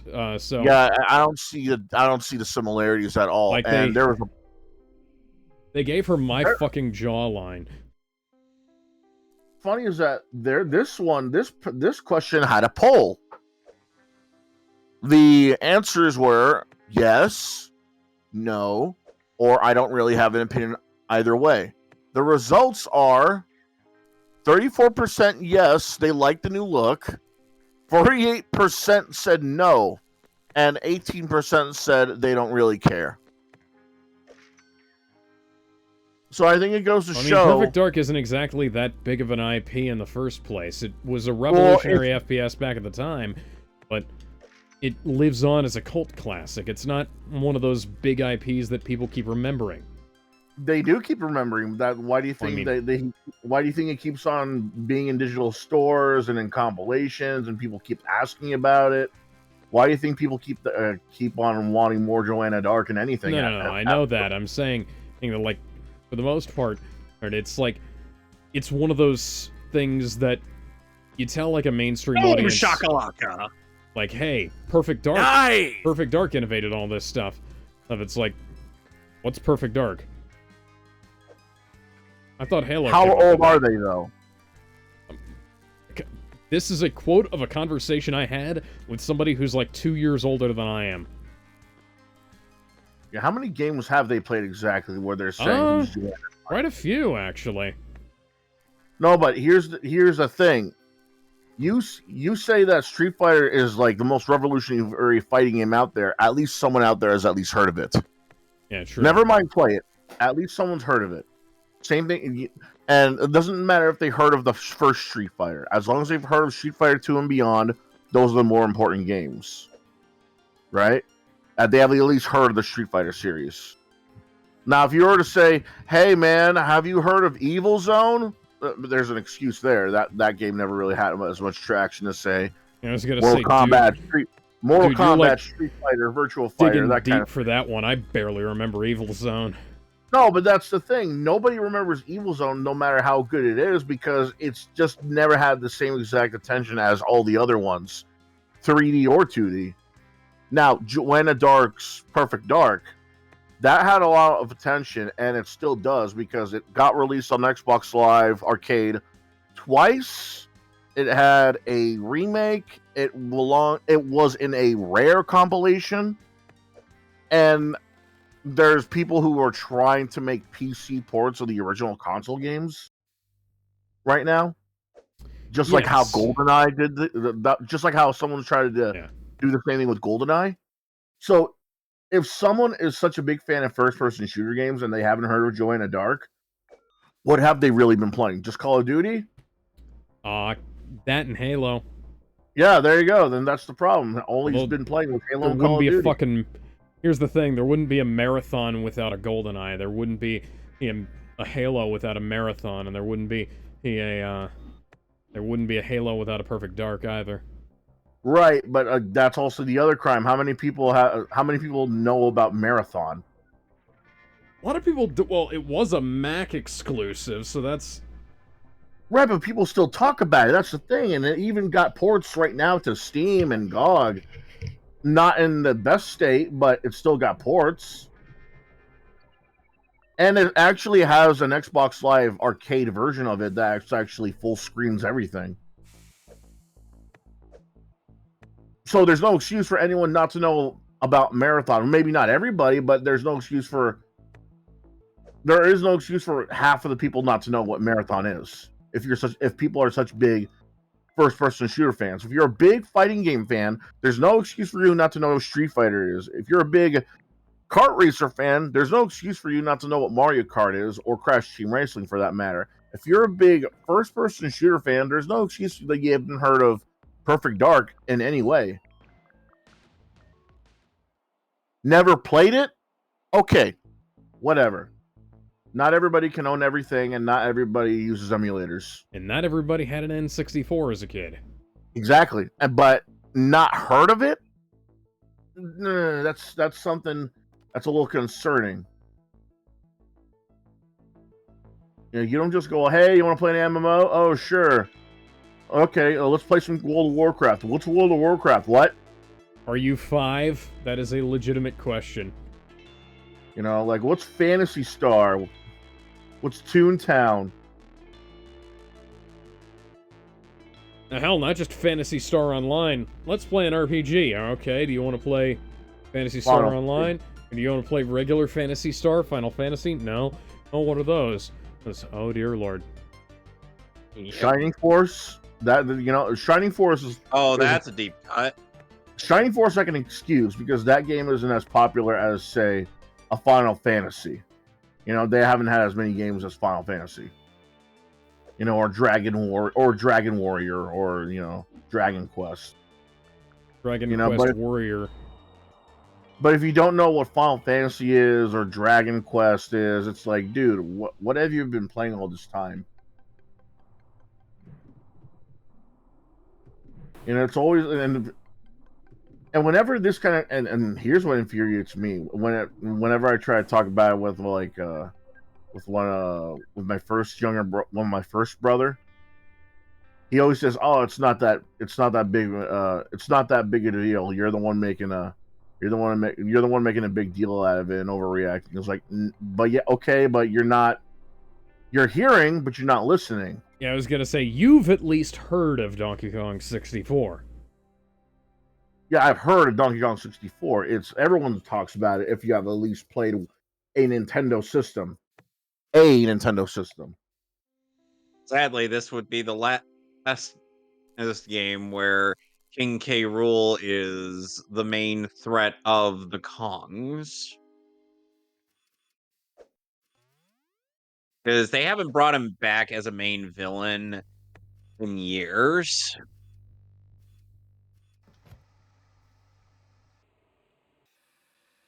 So, Gizmo, sadly, the game footage that you are probably seeing on my end, I'm not. and I have virtual camera turned on. Right, but I'm still not looking at it. I'm playing a game right now while I'm listening. What you playing in that case? Fa- What? You're playing Fa? I got it free on Game Pass. Well, no, I didn't hear what you said. Yeah, Sniper Elite 5. Oh, Sniper Elite 5, okay. Okay, then. Do, do, do, do, do, do, do, do, do. Welcome to Crystal Caves with Open Bar. Open bar. Now, this level looks really pleasant until you realize there's a douchebag up top that will try to inconvenience you at every opportune moment. Yep, the giant kosher. The only way to deal with him is to get Tiny's teleportation ability. That's right, the monkey port. Why does she need all these powers? Because Gizmo, if I recall correctly, Tiny, Dixie Kong, right? Right? We're all aware of Diddy's girlfriend, who is a really good Kong. Kinga Konga. You do realize they could be related, right? I mean, all the Kongs could be related. Literally every Kong has Kong as their last name. I don't think that's an actual last name. Are they related to King Kong? I think it's sort of I think it's sort of like how like that one race in Mass Effect name themselves. Their last name is basically the name of their ship where they're born. Oh, right. not their family Okay. name. Okay, that's fair. So maybe the place where they live is called Kong Islands or something like that. So that's what they DK call Isles Kong. is the name of the of their home. There you go, then. And now we've gotten to Cranky's lab. Let's talk to him with each of the Kongs. See what he's got cooked up. Hey, Cranky, you cooking in there? No, I'm not in the mood for the jetpack game. Okay, Donkey Kong's not getting any. Oh, right, I'd have to go to Candy for that.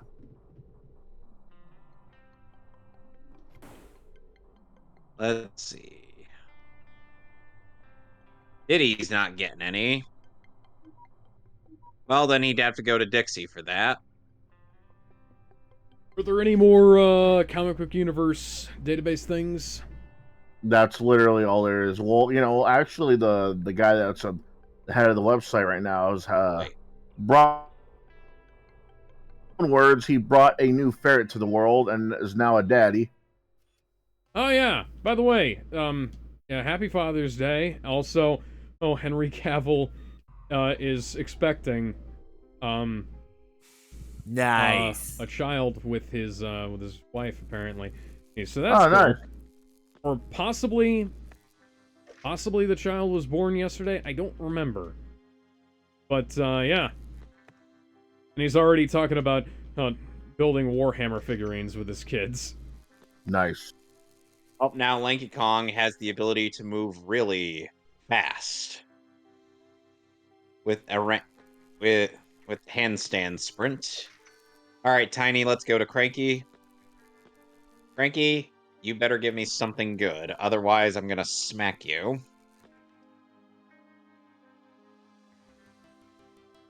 But then again, you are the most useful partner in Tropical Freeze. That is actually true facts. Yep, Dixie's the best character in Tropical Freeze, hands down. I was talking about Cranky. Oh yeah, Cranky's good too. And now, what will you be... Okay, guys, before I go in there, what do you expect will be Chunky's power-up? Damon, do not say anything. Got it. The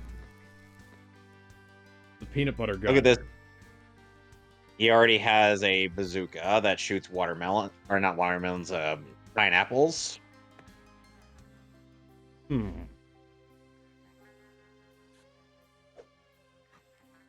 Gizmo, any guesses as to what this large gorilla will be getting as his last unique power-up from Cranky?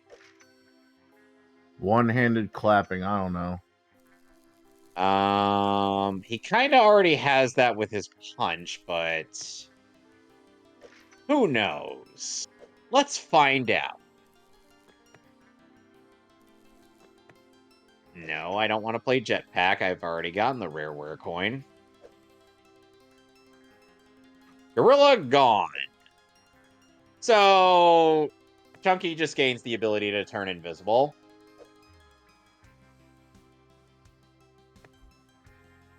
I wish I was kidding. A large invisible monkey. Yep. His clothes don't turn invisible, though. That's what he's just... What's the point? You got me there. What, did you expect me to have a retort? No. I feel like you would expect me to have a retort on standby. My coworkers often expect me to have a retort to just about everything. Because Okay. yes, I'm that much of a smartass. Okay. Which, to be fair, they deserved it. Okay. Anyway. Okay. So now we gotta go find Funky and the Candy. Not Candy with an I, by the way.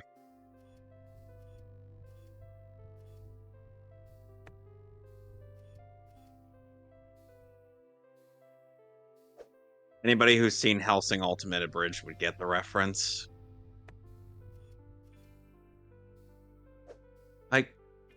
My $500 for a candy?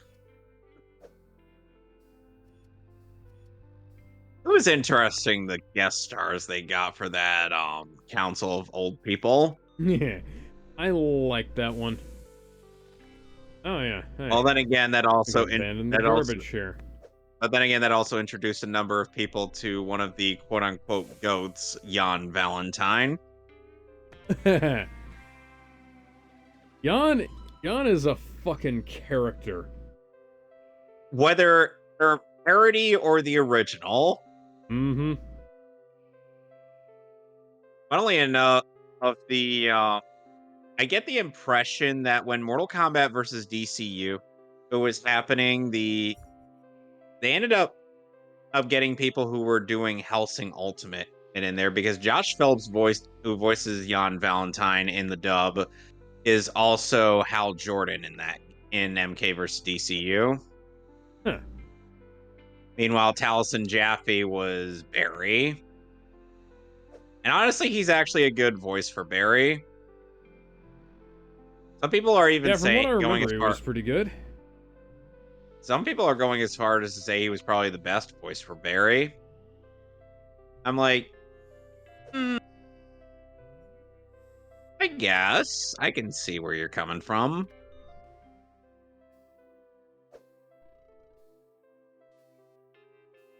Like, he actually gives Barry a bit of a distinct flavor compared to Wally. Which is good, because some writers don't do that. So, you know, while he is cocky, he's still is also like, okay, let's be serious, guys. Come on. And he's also quite noble. But Wally is still the GOAT when it comes to flashes. I do not need more existential teddy bear nonsense. Please go away, second. Okay, Gizmo, who is your favorite variant of the Flash?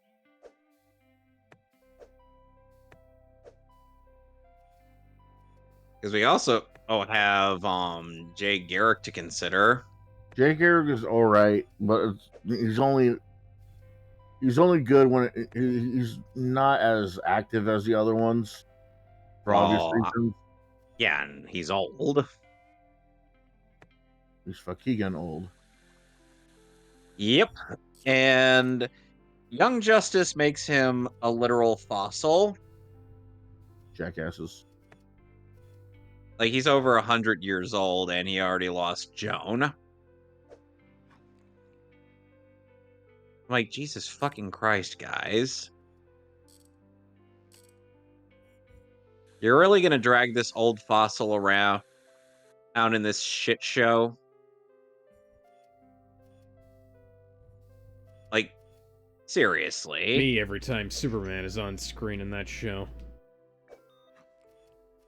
Voiced by Nolan North, who isn't even trying to have a distinct voice between him and Superboy anymore. Until season 4, when he made him sound like a fucking grandpa.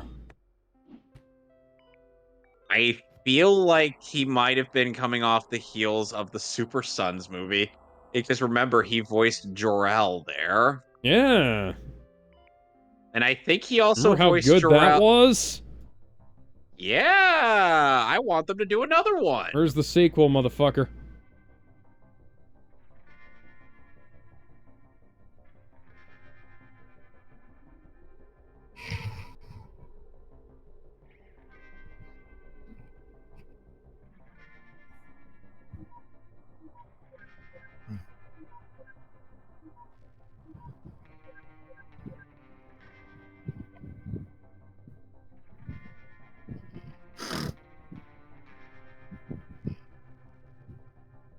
We're doing the Metal Gear Solid race next week, then.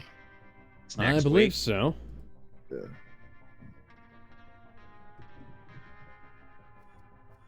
That is what we have on the agenda next week. Nope.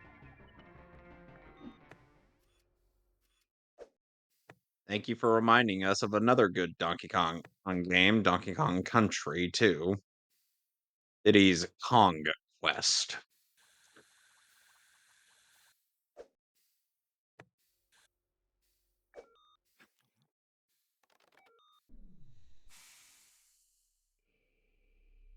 So, Gizmo, which Donkey Kong games have you played? I know, it doesn't sound. I know, The, is this a trick question? the original And arcade, Junior, Oh yeah, Donkey I Kong played Donkey Country Kong 1, 2, Jr. and 3. too. Donkey Kong Country 1, 2, and 3, Donkey Kong Land on Game Boy. well, at least you played the country games. Diddy Kong Racing. Oh yeah, that was good. I did play. I also had that on. I also played that and on DS once upon a time. It was weird.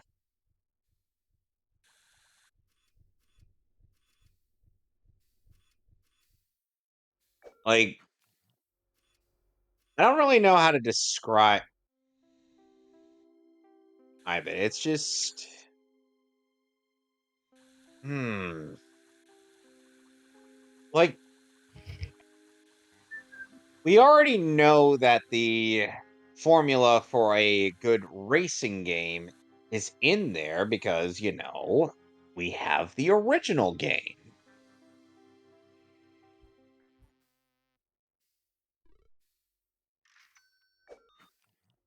All right, let's do the battle.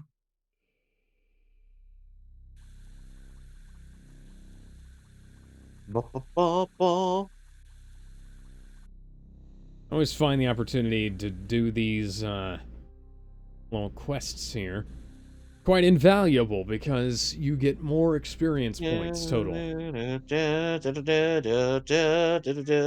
see if there's anything else in here. Gonna steal some biscuits. Ah, fuck. Let's try that again. What's more with feeling? Yep.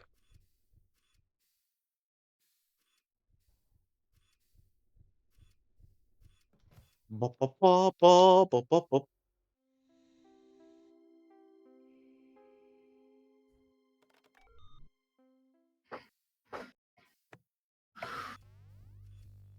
Fuck! I already Uh, did. Fucking hell, babe. and people wonder why I prefer doing the battle crowns with Lanky Kong, Planky Kong. because Lanky The Kong first has a Clanky Kong is the first all-metal member of the Kong family.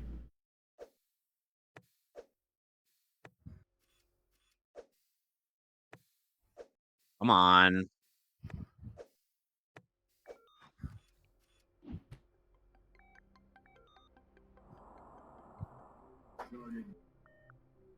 Oh, come on. I don't care for your booze. I know what makes you cheer. I didn't realize that was going to be the Rick and Morty quote at first. God fucking damn it. Because I thought, it was when I heard, I don't care for your booze, I thought that was going to be a line about alcohol. You booze me nothing. I've seen what makes you cheer.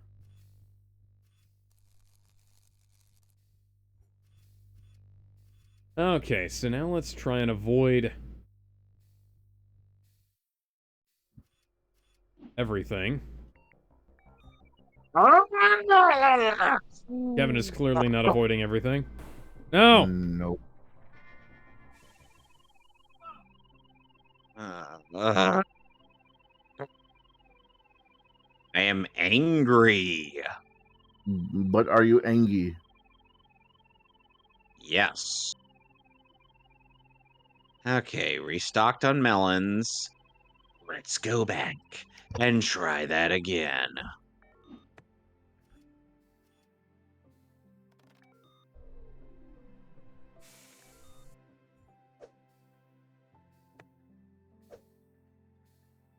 So, out of all the Donkey Kong Country games, Gizmo, which one's your favorite? 2.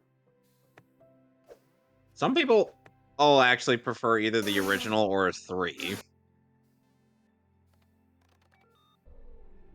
Yeah, a lot of people prefer Donkey Kong Country 3 and Donkey Kong Country over DKC 2. There you go. I gave you the reason why I don't like 3. It's because of Kitty. Fuck him. Little giant bastard. Shut the fuck up. Are you a baby? Or are you a damn grown up? I can't tell. Little bitch.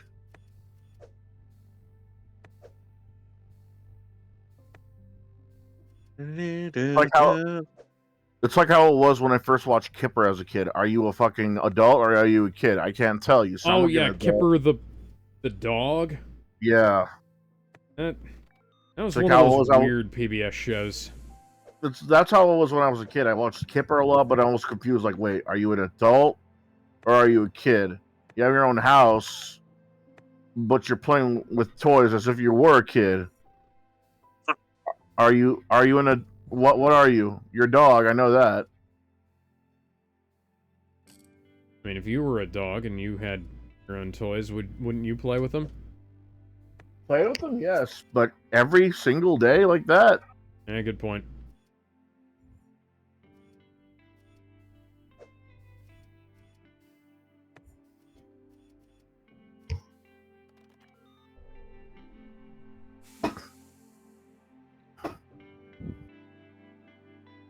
This is why I don't really like fighting the crushes with Donkey Kong.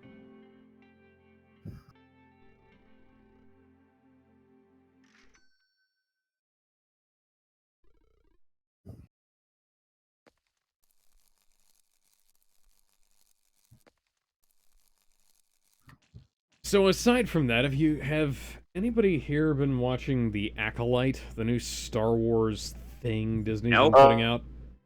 Nope.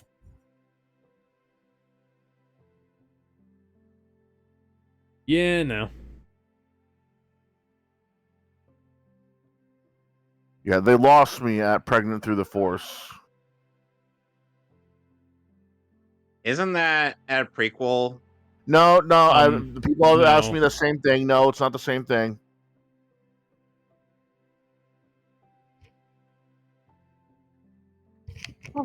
Thank God. The difference is one is you getting shot by a sniper rifle from far away and nobody noticed. The other is a guy with a shotgun comes up to you, shoots you in the noggin, and then starts pissing on your corpse while telling you he's going straight to hell and he's going to see you there. And which So one? really, here's the thing. So here's the The gist. prequel. The reason why I say sniper is because it's subtle, ish. They're trying to be subtle, at least. They're trying to be artsy fartsy about it, but it's also mystical in a way because babies don't work that way. But because the Force is still mystical, it's still a mystery. That mess me with your midichlorians. Fuck off. No, midichlorians are essential to Star Wars, and the fact that they were left out of Episode 4 is kind of a problem. Either way, though, it's still a mystical.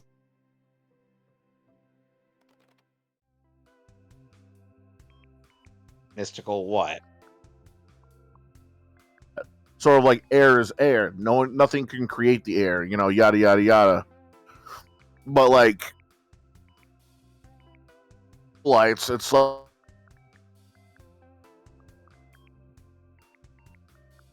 And that's all chanting and whatnot, and it's in your face. It's like that's why I say that's the shotgun. It's not subtle. It's right in your face. Okay.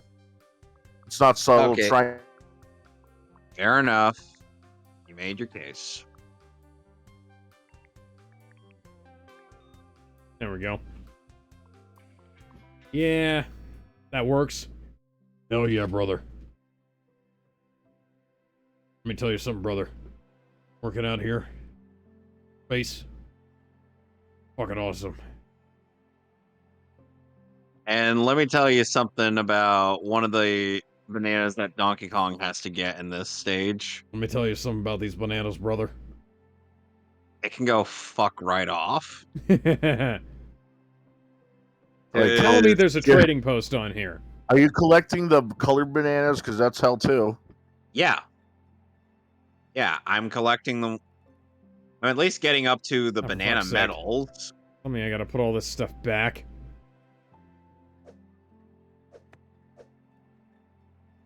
You know Because what? believe it or Fuck it. not, I'm eating Gizmo, the it's not banana. mandatory to get all 100 bananas in every stage for each Kong.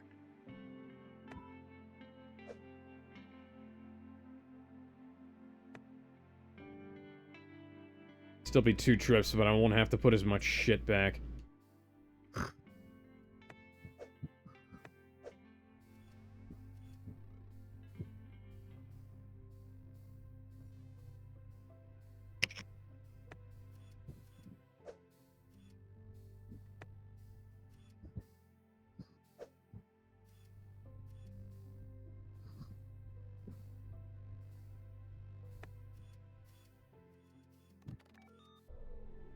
Why is it that my companions are able to walk through this stuff, but I can't? Perhaps your companions are invincible. Well, evidently, as my wife appears to be able to breathe in space. For the record, I was just shitposting. I wasn't being serious.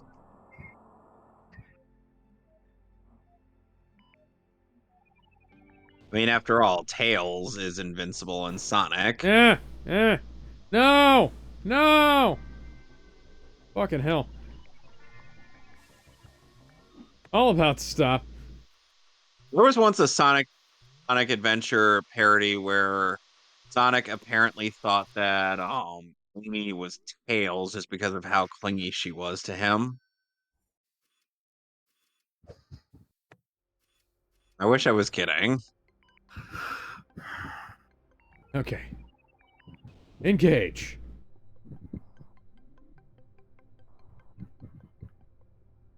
I feel bad for Donkey Kong because I'm just shooting him right back up into the air.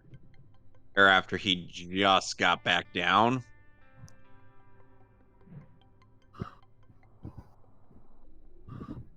Let me put it to you this way, Donkey Kong. If you got it right the first time, we wouldn't be having this conversation.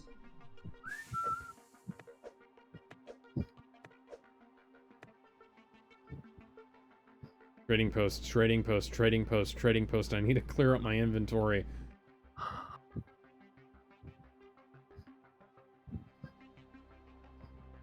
The freight office. It's not what I'm looking for. Oh. Actually need one of those. Trading post. Welcome to bonus stage. And Donkey Kong. Damn it, Donkey Kong. Let's try this again. I think I went looking, or I might have missed the Oniris device. I got a gun. I got a gun. Yay, yay, yay, yay. I've got the Second Amendment, bitches. You got nothing on this. And this shoots edible ammunition. So if you survive, Peanuts. which is it's coconuts. Does it shower you with coconut cream pies? No. Nice. How did that show have worse graphics than Donkey Kong 64 did? It was the beginning of the 3D era. You gotta remember. That came I out remember. after Toy Story and Reboot. Yeah, that was still the beginning. Yeah, it was literally the second show, though.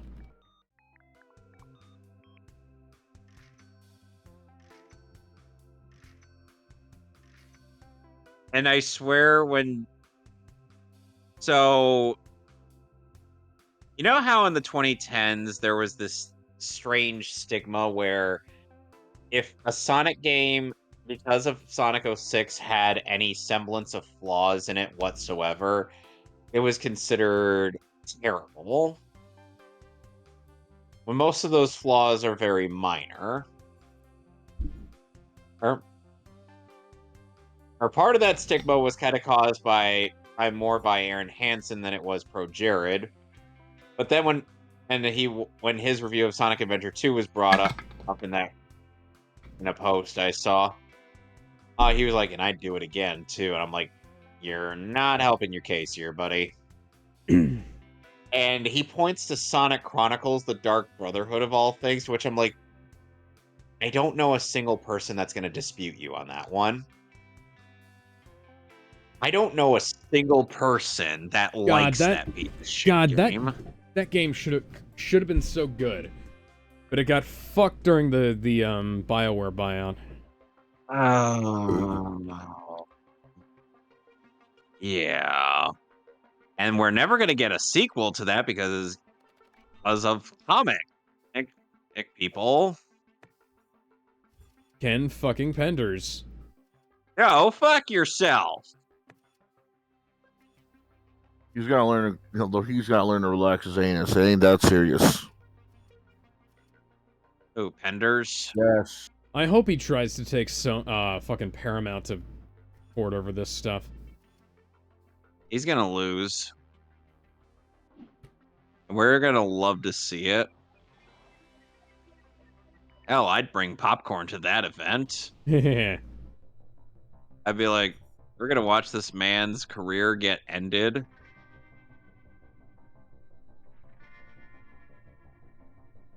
Oh, Nintendo Direct's gonna be tomorrow. Yep. Oh, cool. But Yep. Nintendo already said that there's not gonna be a Switch successor anytime soon. Eh. We're not. It's successful enough. It doesn't need a successor yet. It's been 6 years. It kind of needs one.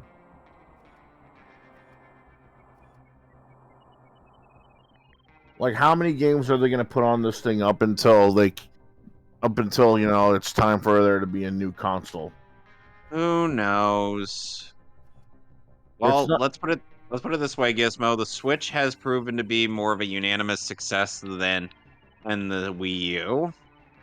Okay. That's not saying anything. I don't know why you brought that up. Well, literally everybody and their mothers does in this conversation. Everyone wants to fucking shit on the Wii U for no reason whatsoever. It failed. It just failed. Okay, it failed because companies didn't see how they can make a game based off of this product, based off of low-tech hardware, when they've already done it with the Wii and the GameCube and the Nintendo 64. They should have just gathered their bearings and see what they could do with a console like that. Instead, they chickened out. Guys, Ew. wish me luck. Ah, yes. This. Oh, I thing. can't make Mass Effect. I can't make a Mass Effect game on it. Okay, cool. Make a side game. We can't put Madden on this. Then put Blitz on it. Hang on. They absolutely fucking should port the Mass Effect trilogy to the Switch. They could. Alex, Yeah. do you remember when they tried to port Mortal Kombat 1? Mortal Kombat 1 is a shitty game. No. And it was that's badly optimized.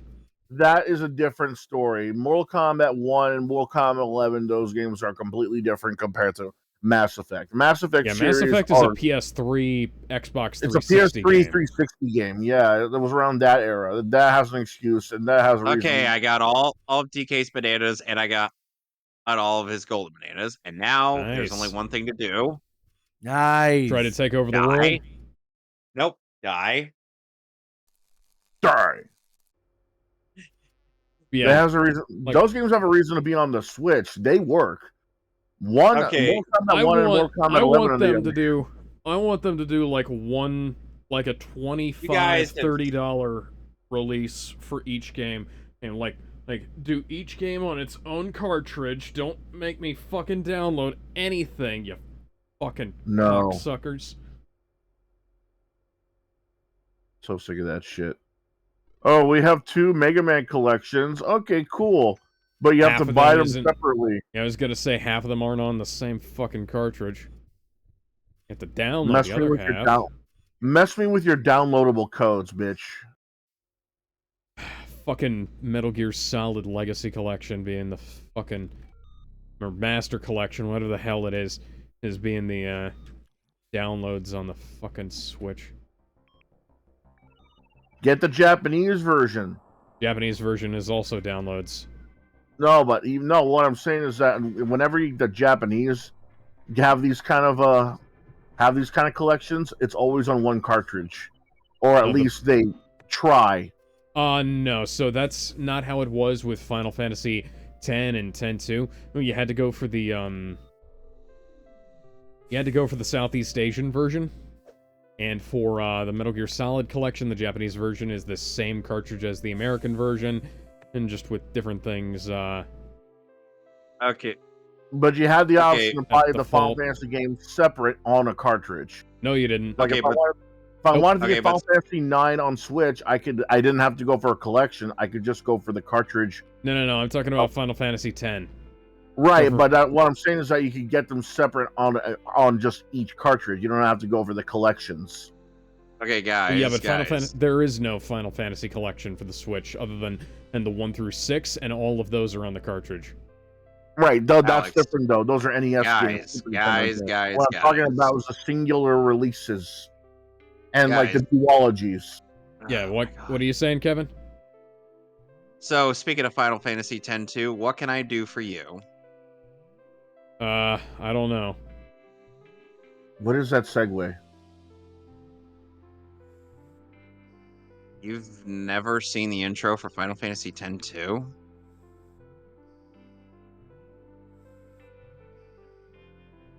Oh boy. I know the reference. Damn. Literally the opening lyrics to that song are "What can I do for you?" in both English and in Japanese.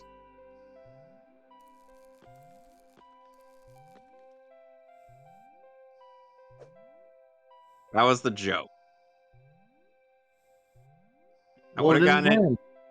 Well, I would have gotten into it a lot sooner if you guys had let me speak. We were talking to Okay. each other. Yeah, no. I was saying guys constantly. Yeah, when So- we were. Fuck, whatever. I was gonna say something else. But yeah, no, the Final Fantasy X. Hell with it.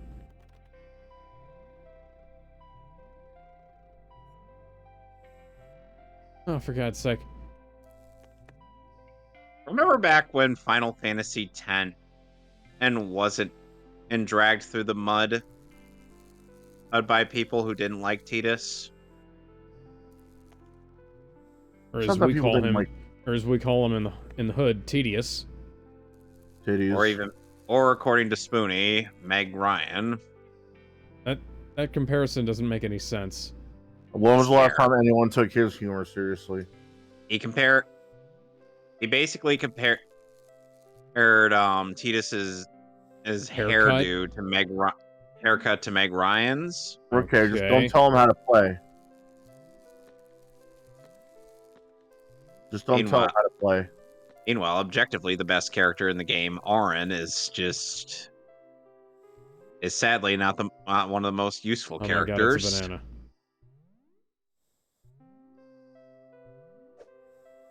Wouldn't you agree that that's kind of sad? What? Yeah. That objectively the best character in Final Fantasy X, Auron, is not one of the most useful ones.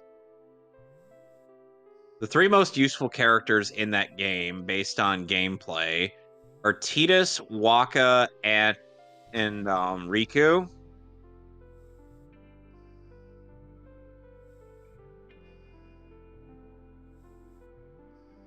I sometimes wish I could be joking about this, but Ah. I have seen strats with all three of them, and that are just really Okay. good. So I'm just gonna go ahead and eat this, and then I'm gonna go back down to the planet's surface and roam around with this fucking thing looking for the optimal spot to place it.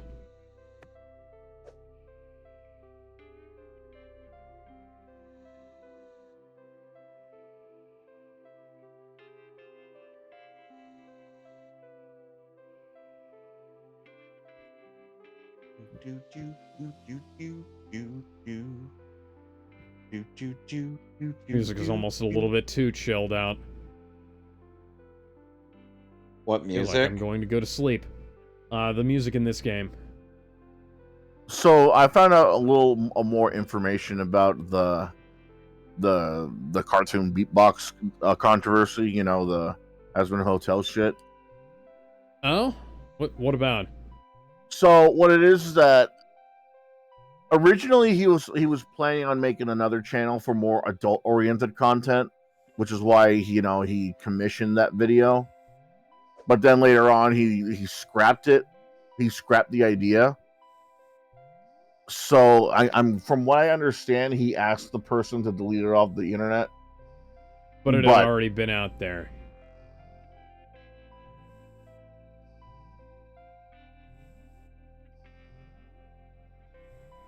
Yeah, there was one other thing. I can't put my finger on it. Oh yeah. I remember now. You still spent $50K. God, that is a lot of fucking money, especially to spend on something that you're not gonna fucking show, you know?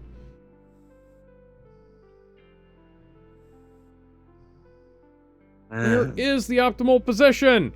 I'm roaming around. I can't see shit.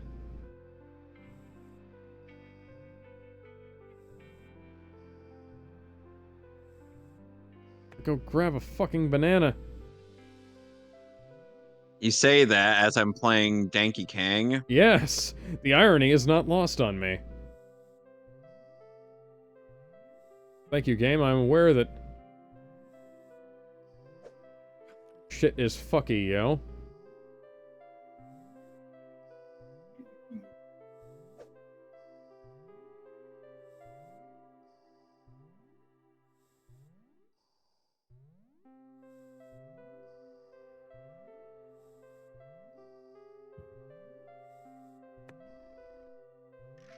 Well, how the fuck?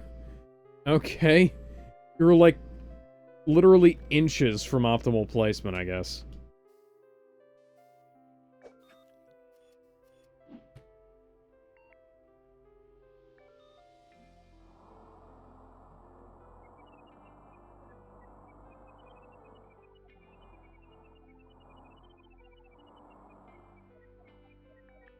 I got the banana.